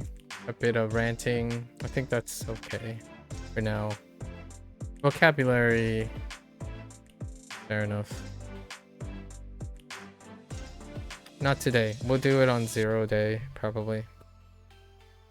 Believe tomorrow might be a quick day as well. I have something in the evenings on Friday local time. Catching up with someone, going over things. So I typically have to hit the end of broadcast a little bit sooner. So that's a wrap for Bunpro today. Lots of fun discussions. I think this is going to become an ongoing thing. It's already being a routine for grammar. Grammar, to me, is a higher order conception. So higher order conception, in order to remember the details of the higher order stuff, which is what I didn't do for the first 2 months, by the way. The first 2 months when I was reading the grammar stuff, right? And the vocabulary stuff, I didn't have a routine. I wanted to use Bunpro verbatim. So explicit nature, I did explore like, oh, hey, look at these discussion topics and whatnot. But now into the second half, or the second quarter, technically the second quarter, still the first half, second quarter, the way I can strategically remember grammar is to integrate higher order association. So now, every time I read a grammar point, I am relating it to English grammar. And whether they comparing and contrasting, right? The absence or presence of something is certainly something that is very vigorously time tested to help you remember things, sort of. But comparative analyses is what I typically rely on. We use anecdotes, converging evidence, or coincidental occurrences on top of contrastive factors to remember grammar. So like these grammars, despite maybe certain days going off, they're a lot more vigorous in my brain, and I'm incorporating that into the mechanics. We're not doing it for speed, right? We're doing it for retention. So speaking about grammar, reading grammar, practicing my English grammar as well, I'm double dipping. So many others, I said this time and time again, and I will probably continue to say this non-stop. One of my core principles is that if you think repeating something you know is not mechanically helpful, that is a fair argument. However, if you think that you can't leverage the value of repeating something in the context of another thing in order to create retention, that to me is a technique that is like legitimately the core of how I remember things. So give it a try. It can be very exhausting, and it's incredibly unrewarding at first, because the first thing you'll probably say to yourself is, I already know this. What's the point of bringing it up again? Like, well, you're bringing it up in a different context. What does that sound like? Comprehensible input. So it's not exclusive. That principle is not exclusive to a language. It's how, in my opinion, it forms the core foundation of how you remember things. You remember things through association. So yes, it sounds like I'm ranting and spending like 30 minutes on a grammar point, but it also means that I won't have trouble remembering it for a very long time to come, right? Like, so if you're asking yourself, oh man, I keep forgetting this grammar point, or like 3 months down the line, it's like, there's just no way I can remember this grammar point, and I'm just going through it because I spent a lot of time thinking about it, and it's it's entangled with all of my memories, and it's up to you. Again, both approaches will lead you. A human will adapt both approaches in order to achieve a common goal. So one may make it seem like it's faster because you're focusing on optimization. I'm not focused on speed for optimization. I'm focused on building on top of what I know.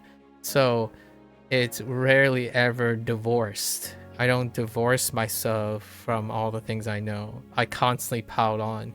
And yes, I agree, you still need to optimize. So at some point, these digressions are going to get really long, super layered.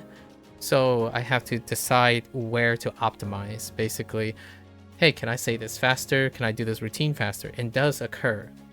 But right now, I'm doing that. I'm expanding, right? So the first half, the first quarter, actually, let's just use short term. So Q1 was to use Bunpro as is, as well as I can, right? Q2 is expansion. So this is where I spend most of my time bringing what I have into Bunpro. So now it's going to be these two. And when you expand, your delta T goes up, right?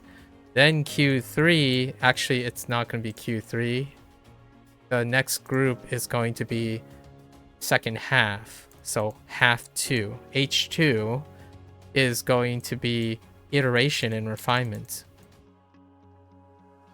Basically, when I was using Wanikani, my Q2 in Wanikani got vigorously longer. Like, because I added a ton of things to the routine. And when the routine is sufficiently long enough, I practice that, and then the routine itself gets more efficient to the point it is now, where I get on Wanikani, I do 250 reviews, and then I get off Wanikani. And then if I get stuck on one point, I immediately do the necessary routine, and then I get off Wanikani, right? So that's what's going to happen eventually in Bunpro, where despite starting off very slow and methodically expanding, right now this would be the period that has the most inflated time point. And then eventually there's still going to be 2027 because Bunpro is going to extend beyond a year for sure, because we still got N2 and N1. In fact, I think it's going to probably extend to 2027 to 2028 for N2 and N1. It's very hard to predict what my routine is going to be like at the moment, but the idea is there's probably going to be another expansion period and then another iteration and refinement. It's consistently like that most of the time.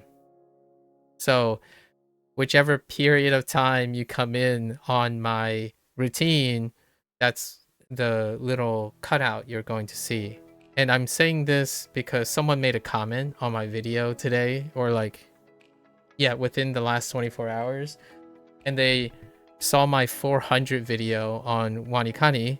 It's kind of humorous that it's kind of curious why the 400 video showed up first on Wanikani, and then they went to look at my Wanikani day 1 video, expecting to see what it's like to use Wanikani, but my day 1 video also starts with everything that came before Wanikani. So the first 2 to 3 hours was about Duolingo, because Duolingo came before Wanikani. So they made a comment about it, and I really appreciate that they humored me, where they said, oh, they were expecting to see how someone uses Wanikani, but instead they got like this deep rabbit hole philosophical decision-making piece, my opening opinion piece, on why I chose to use Wanikani. Like I talked about my background, the convergence of a speaking language, a secondary learning language, and then pursuing Japanese and Chinese, right?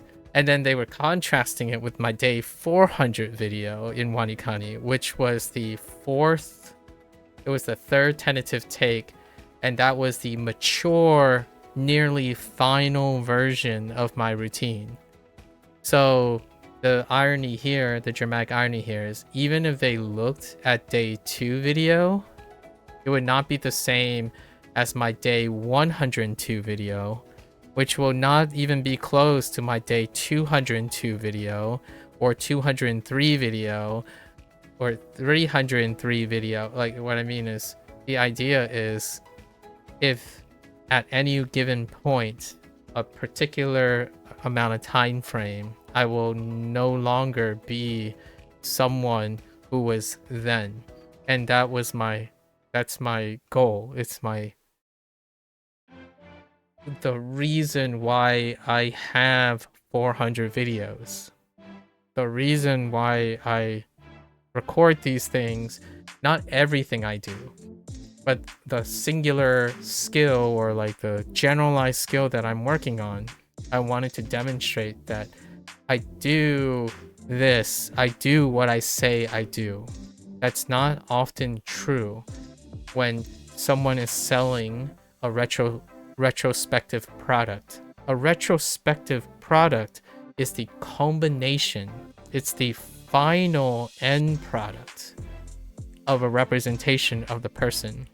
It's not the process in which that person has gotten to that place. So we have to keep that in mind, because the product you are buying is a refinement of everything they had. So it's no guarantee that how to get to them, some of the responsibility would be some of the steps that they took. So the idea is, you're hoping that the final product captures enough of the process in order for you, the person who's using it, to develop your own process on top of their process. Because anything that didn't make it into the final product, those learning lessons do not exist. And what is that called? It's called experience. Experience does not exist in a final product. So when you consume a final product, it's not the same as gaining experience. You develop the experience through the process of using it, right? Not when you purchase the product. You don't magically gain that experience. You have to use the product to develop experience.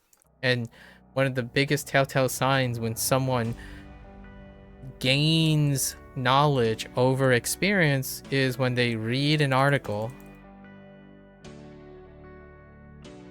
and think that they fully comprehend the impact of the article, and that the article is somehow self-contained. No, it's part of a really long process of related articles. So the way you can demonstrate that you have more experience is when you read one article, it leads to another article, or it leads to all of the articles prior to that article, and then you are using all of that knowledge to create a follow-up article. That's when you gain experience. So oftentimes when people say, well, this is true, and I'm like, how do you know it's true? What did they do? It's like, well, they measured these things. Okay, why do you think they measured those things? And what do you think is the upper and lower limitations of the metric they use and the application error? Do you understand the all of the methods that they use that didn't work as well? Which is the conversation we had yesterday with Mika, when she was talking about, oh, well, you just select the right answer and then that's it. Well, that's what happens when someone doesn't have enough experience. You're not looking for the process of them making those questions, what they're testing, why did they choose those 4 questions. You're simply interested in the one thing. And in my opinion, when a human being becomes experienced, they don't simply find one thing relevant. They typically have a higher tendency of finding multiple things relevant. The wrong answer in a list of answers are just as relevant as the best answer in the group of answers. And when I ask, they base, like, it's not just Mika, like most people, they would deflect, right? Like, for example, Duolingo is one example that I probably have mentioned in my day one in Wanikani. When you're using Duolingo, are you looking at all the choices? Because if you're seeing this as a singular choice, which is the correct answer, then you can even boil it down to a mechanic. So you can get the right answer mechanically without knowing what's in here and their relationship with each other. So whenever someone says, oh, well, Duolingo never explains any of this stuff, it's like, well, this is implicit learning. This is what experience does. You gain the experience. Like they provided all these things. It's like, well, what is the relationship between all of them? You don't have to do it in order to get the correct answer. You really don't. There's so many things in life where you can get the correct answer and you can get it through a route that is humanly great. Humans are great at being lazy. And that's a good thing because it conserves energy. It saves time. It's not a good thing when the thing you want to learn is circumvented by your laziness. And again, laziness is not a bad thing. It conserves energy. It makes things faster. In fact, I would quote Bill Gates. Recently, I saw a video, an interview with Bill Gates, and they quoted something really interesting. Bill Gates said this once, like in a recent interview. He hired something along the line, I'm paraphrasing. I don't actually know the literal words he said, but it's something to the extent of he hires lazy people because, like, as a maybe the context was like hypothetically, because a lazy person would know how to get it done in a lazy way. And that is exactly that, right? So functionally, there are appropriate times to be optimizing, and then there are times to be expanding. Just so happens that Wanikani is so highly efficient because I'm no longer expanding. I'm iterating and refining. That's what humans do really well. They learn to conserve energy, do things faster, and the less time you spend, the more rewarding, or, you know, like the aspect of progress is there inherently. But intellectual pursuits create delay in time. So when you expand, which is when people learn a skill, expansion is the most difficult part. How do you open your mind, become more open-minded to thinking about newer solutions, not better solutions, newer solutions, as in different solutions. They're not inherently better. In fact, most things you're going to do that are new are going to be less efficient because you have a learning curve. And that learning curve only improves with more learning, not necessarily, you know, iterating and refining the thing that you have, you know, the whole comfort zone versus learning, right? Comfort zone is the least amount of learning you can do. It's the most practice you can get. That's comfort zone. That's when you become highly efficient oil machines. And then you have expansion. So in every single way, no matter how experienced I will become, when I use a tool, the beginning phases are slower, they're sluggish, they're very ranty. There's a lot of things going on because I need to go through that phase in order to understand how well I can incorporate everything. So rarely am I ever fast in the beginning. Some people may argue, well, isn't that the whole point of getting a learning curve? You learn a bunch of things, then you don't have to learn them, so you can pick up anything very quickly. Yes, if your goal is to learn things as quick as possible, then the fastest way to learn it is you hope that everything is learned the same way you've ever learned it, right? That's the objective. If you learn a skill that covers the learning of every skill, which is very idealistic, and in my opinion, increasingly naive when you get to more and more complicated tasks. But if you stay within your perceived specialty, then you don't have to do that. You can use what works. If it ain't broke, don't fix it, right? For me, if it ain't broke, try to improve it. And sometimes it gets worse. That's fine. The idea is that that is the intellectual pursuit that I'm referring to, that I don't think is ever met or reciprocated very often in my, at least the 7 years that I've shared my experience. I have rarely ever found someone who truly reciprocated this feeling that the whole idea of learning is that you will become more inefficient temporarily or permanently. Like, you can't go back when you learn. Well, some people argue you can go backwards when learning. For myself, I don't see myself going backwards, because usually all the time I invest is to keep those things with me. But some other people who focus ideally on optimization and curating, then yes, you can go backwards, because you could learn like 10 strategies and 6 of them were a waste of time. So you groom 6 of them and it's a waste of time. And that still happens. When I iterate and refine, I do throw things out, right? However, it's the pursuit of doing that that is worth the time. It's the experience of doing that, the human experience of testing things and refining things and expanding things.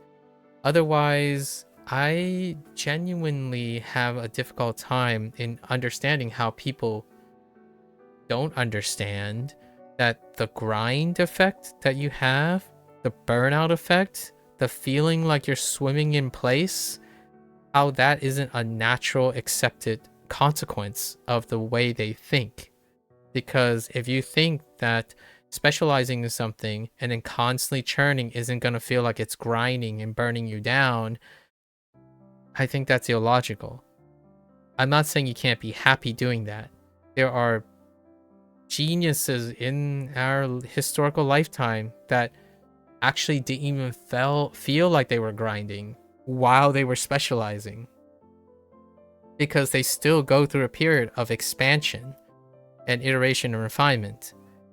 I find that it is unfortunately either lost in this generation, like I'm talking about the current 20s, the adult generation, that expansion is required with iteration and refinement. It's not you start with one thing and it's a one-time pass. It's a one and done. Like, oh, you learned in high school how to learn in high school. Okay, you're never gonna have to learn how to learn again. My thought is, okay, if that is what you think, hopefully that you're choosing everything you do in the future to be within the scope of what you learned in high school. So I'm not telling you that you're stupid, because learning very efficiently at a high school level provides a lot of coverage, like an entire amount of coverage. But then when you decide, I want to learn differently, I want to get new ideas, the longer you stick in your comfort zone, the more difficult it will be to incorporate new ideas or refine old ones, right? Or expand old ones and then refine them. So that's kind of where we are here. And that's what I wanted to say about this. I wanted to integrate the Bill Gates thing because I read it. I'm like, yeah, that tracks. That definitely tracks. If you, like, for me, my favorite thing about this quote, or like my smirk, my facetiousness about this quote is that if I'm someone who is the idea person, right, I constantly expand and am very inefficient at optimizing, I would hire a lazy person and that lazy person is not a bad person. I would hire someone who is focused on optimization to do my downstream effects. So like, I could come up with the ideas, which is heavily inefficient, and that process is incredibly inefficient. It requires lots of iteration, but the idea is you could hire someone who is focused on optimization, aka a lazy person, because they would find the best way to do it the quickest way. So this to me is more about additive and synergistic effects, or maybe even a symbiotic relationship, and that forms what, you know, Bill Gates is known for, being one of the founders of Microsoft. The idea of a company is that there's compartmentalization happening and there are people appropriate for suitable tasks, and hiring a lazy person who's good at being lazy is certainly a way to think about it. Like, obviously he was being a little bit provocative with his words because it's kind of like subverting expectations. Have you ever thought, you know, one of the things that come to my mind is, have you ever thought of being lazy as a skill? Like, well, it is a skill if you can find appropriateness to use it. Like, I could give someone a really horrendously large draft of an outline, and I ask someone who loves giving the gist of everything, and they would naturally try to give me the gist of my 4-hour video.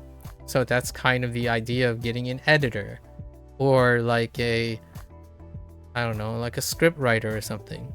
So I mean, I do everything myself for now, but it would be kind of interesting to collaborate temporarily with someone where their whole skill set is to create like short form like content, and I could learn from that. I could even collaborate with them to turn like something that would take me 8 hours. Like, I don't go shorter than like an hour to explain something. So ask them, what do you think are the key points in this 1-hour video? Can you condense it down to 15 minutes? And I could learn a lot about that, right? So lazy is still a skill. The thing is, how balanced are your skills? If your entire goal in life is to make everything as efficient as possible, then be prepared to be grinding a very, very beautiful piece of gemstone that you have grind really, really well, polished really, really well, and it will take you an astronomically exponential increase of volume to get it to polish even better than it is. That's kind of the consequence, right? And if you can accept that consequence, then you can build a life around it. At least that's in my opinion. It's different when someone complains about, oh, I find everything boring. It's like, so what have you been doing? Oh, I've been doing this because it's the best way. It's like, that's why it's boring. Right? So have you considered the idea that the consequences of the thing that you do is what's creating the symptom that you are experiencing? That's cognitive dissonance. So successful people, in my opinion, typically resolve these cognitive dissonance in some way. Like, maybe they balance their lifestyle. They love doing the specialized skills, so they find other sources of things that doesn't touch their specialized skill to do other things, to find enrichment elsewhere. So someone could be like an expert in astronomy, but they also like painting every once in a while, right? That's how they would balance those two things. And that's not what kids, at least in my opinion, that's not what those little, the growing sprouts are doing these days. They simply double down or triple down on or all in. In fact, I feel like most of the time they pick something and they all in, just all in. So what happens then is, since they're going to decide to all in, they decide to spend a disproportionate amount of time waiting, calculating, planning to do something, but rarely ever do anything in an exponentially increasing amount of time. And then when they finally all in something, they go through the crises of knowing that if this doesn't work out, there are no other options left. That is tough. And those who make it, they're superstars. And then the other 90%, but that's a little high. We'll say the other 75% won't make it because they had one option.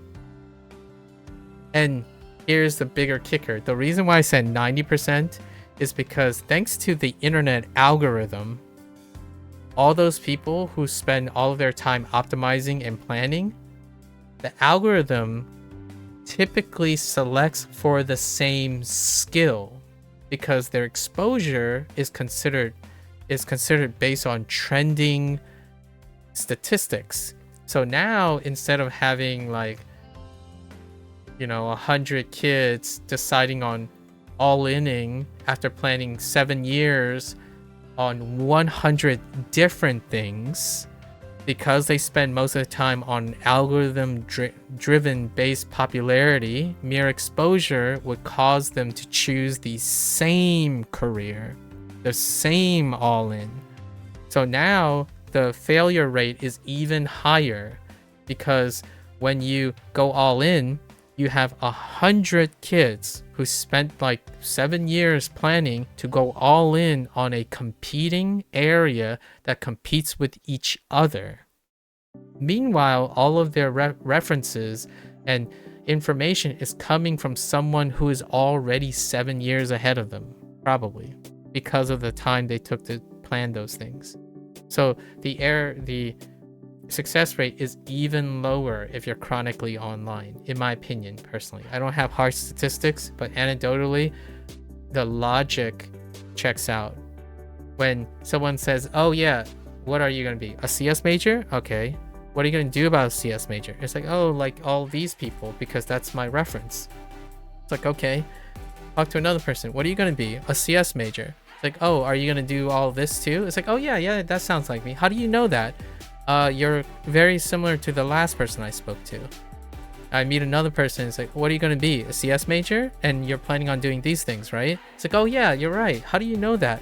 You're very similar to the last two people I talked to. Okay, move along. It's like, what are you doing?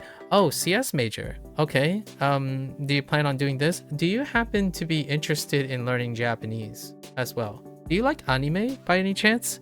That's kind of the routine that I'm in at the moment. Is it bad? Is it good? Not if the demand meets the supply or exceeds the supply.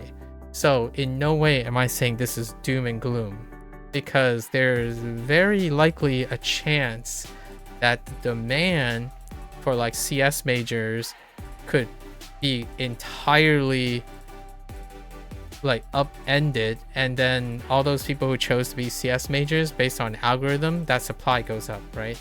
So like the demand for it goes up and the supply goes up. That's great. That didn't happen with science. So like if you're wondering where's my personal anecdote in this, well, science was considered oversupplied because demand wasn't funding. The demand for scientists could be argued and debatable that it wasn't as incentivized as like a computer engineer or software engineer or someone in AI training right now. So physical sciences takes a back seat. So it still exists without the internet. My hyper focus or my suggestion about algorithm is it exacerbates this.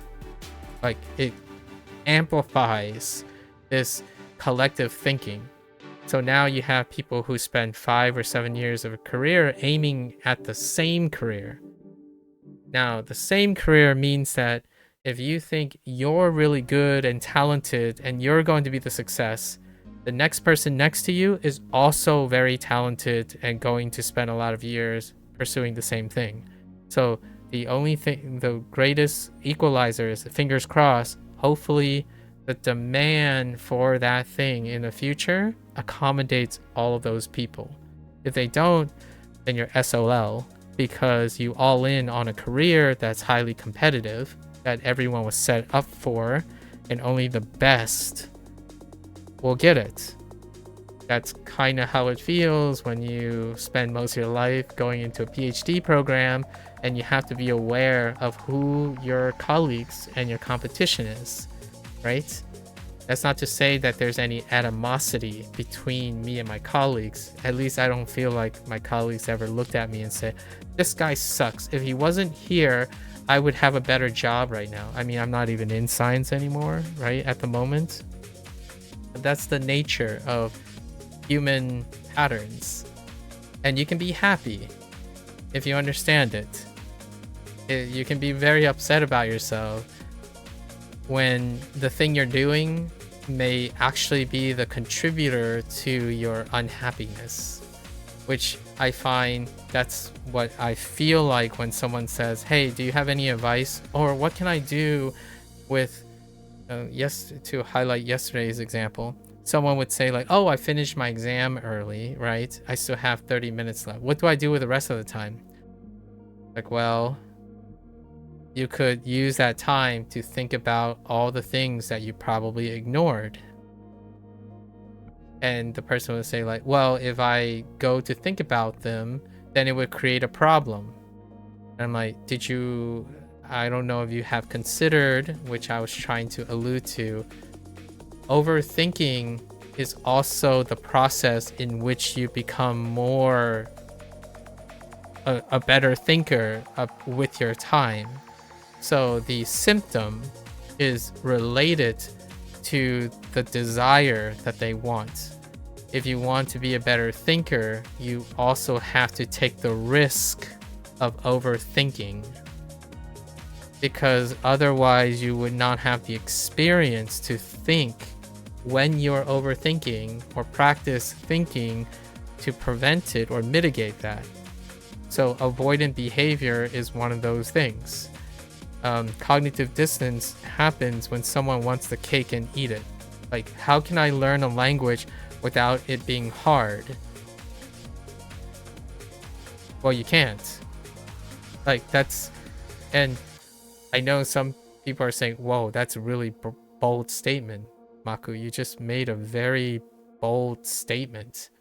Like, well, fundamentally, you can't. When you learn something, it is harder than the thing you don't know. Like, fundamentally, the thing you learn will always be harder than the thing you already know. So, inherently, if you're using relative perspective, it's always going to be harder. The thing you learn is always going to be harder. The question that most people are trying to ask is it too hard? Is it too easy? Like, the degree of hardness, the degree of easiness. Like, you can just jump into a situation where it's so hard it's incomprehensible, but it will always be harder. So here I am, like, on my usual digression on someone saying like, oh yeah, why can't it just be this? Why can't it be just the things I know, and just the things I want, and just the things I like? Because then you're not learning anything. Like, you're unlikely to learn. You can still learn get better and iterate and optimize on the things you already learned. However, whenever someone says that, they're hoping it is in the context of everything they already know. So that's what the cake and eat it situation I'm referring to. If you're not that type of person, awesome. I often counter the argument about hardness with negative stress and positive stress. I do things hard enough intentionally to to get positive stress. I know that the thing is hard and I'm working hard to do it because it will make me a smarter or a more informed, better person. That is positive stress. When someone says, oh, it's just unnecessarily hard, they're thinking there's an easier way to do things and they're doing it the wrong way. That is negative stress. You are constantly convincing yourself that there's an easier way to do something despite learning something. So when someone sees wanikani, they're like, oh, hey, do you know something better than wanikani? Because wanikani is hard, right? Wanikani is hard. So is there something that removes that hardness? It's like, yeah, not learn the language, like not use wanikani. That's easier. You just don't use it. It's easier. But then the person would ask, so what do I replace it with? Nothing. Because anything you pick up, it's going to be harder than your current thing. So that's why learning is requirement. The requirement is positive stress. Hello there, crocodile. All right, so I'm gonna take a quick break. We're gonna be moving on to Hanzahiro. That was like my allotted digression time. We got like about 2 hours left, so we're gonna go to Hanzahiro. So that's a wrap for Bunpro today. If you're gonna watch this later, arigatou gozaimasu, right? As always, feel free to follow along, pick up Bunpro for yourself, give it a go. You're always welcome to come on by and yap and chat. For now, I'm gonna take a quick break, bathroom break, stretch and walk around a little bit. Until next time, 皆さんまたね。見てくれてありがとう. See you guys next time. I'll be right back. Thank you.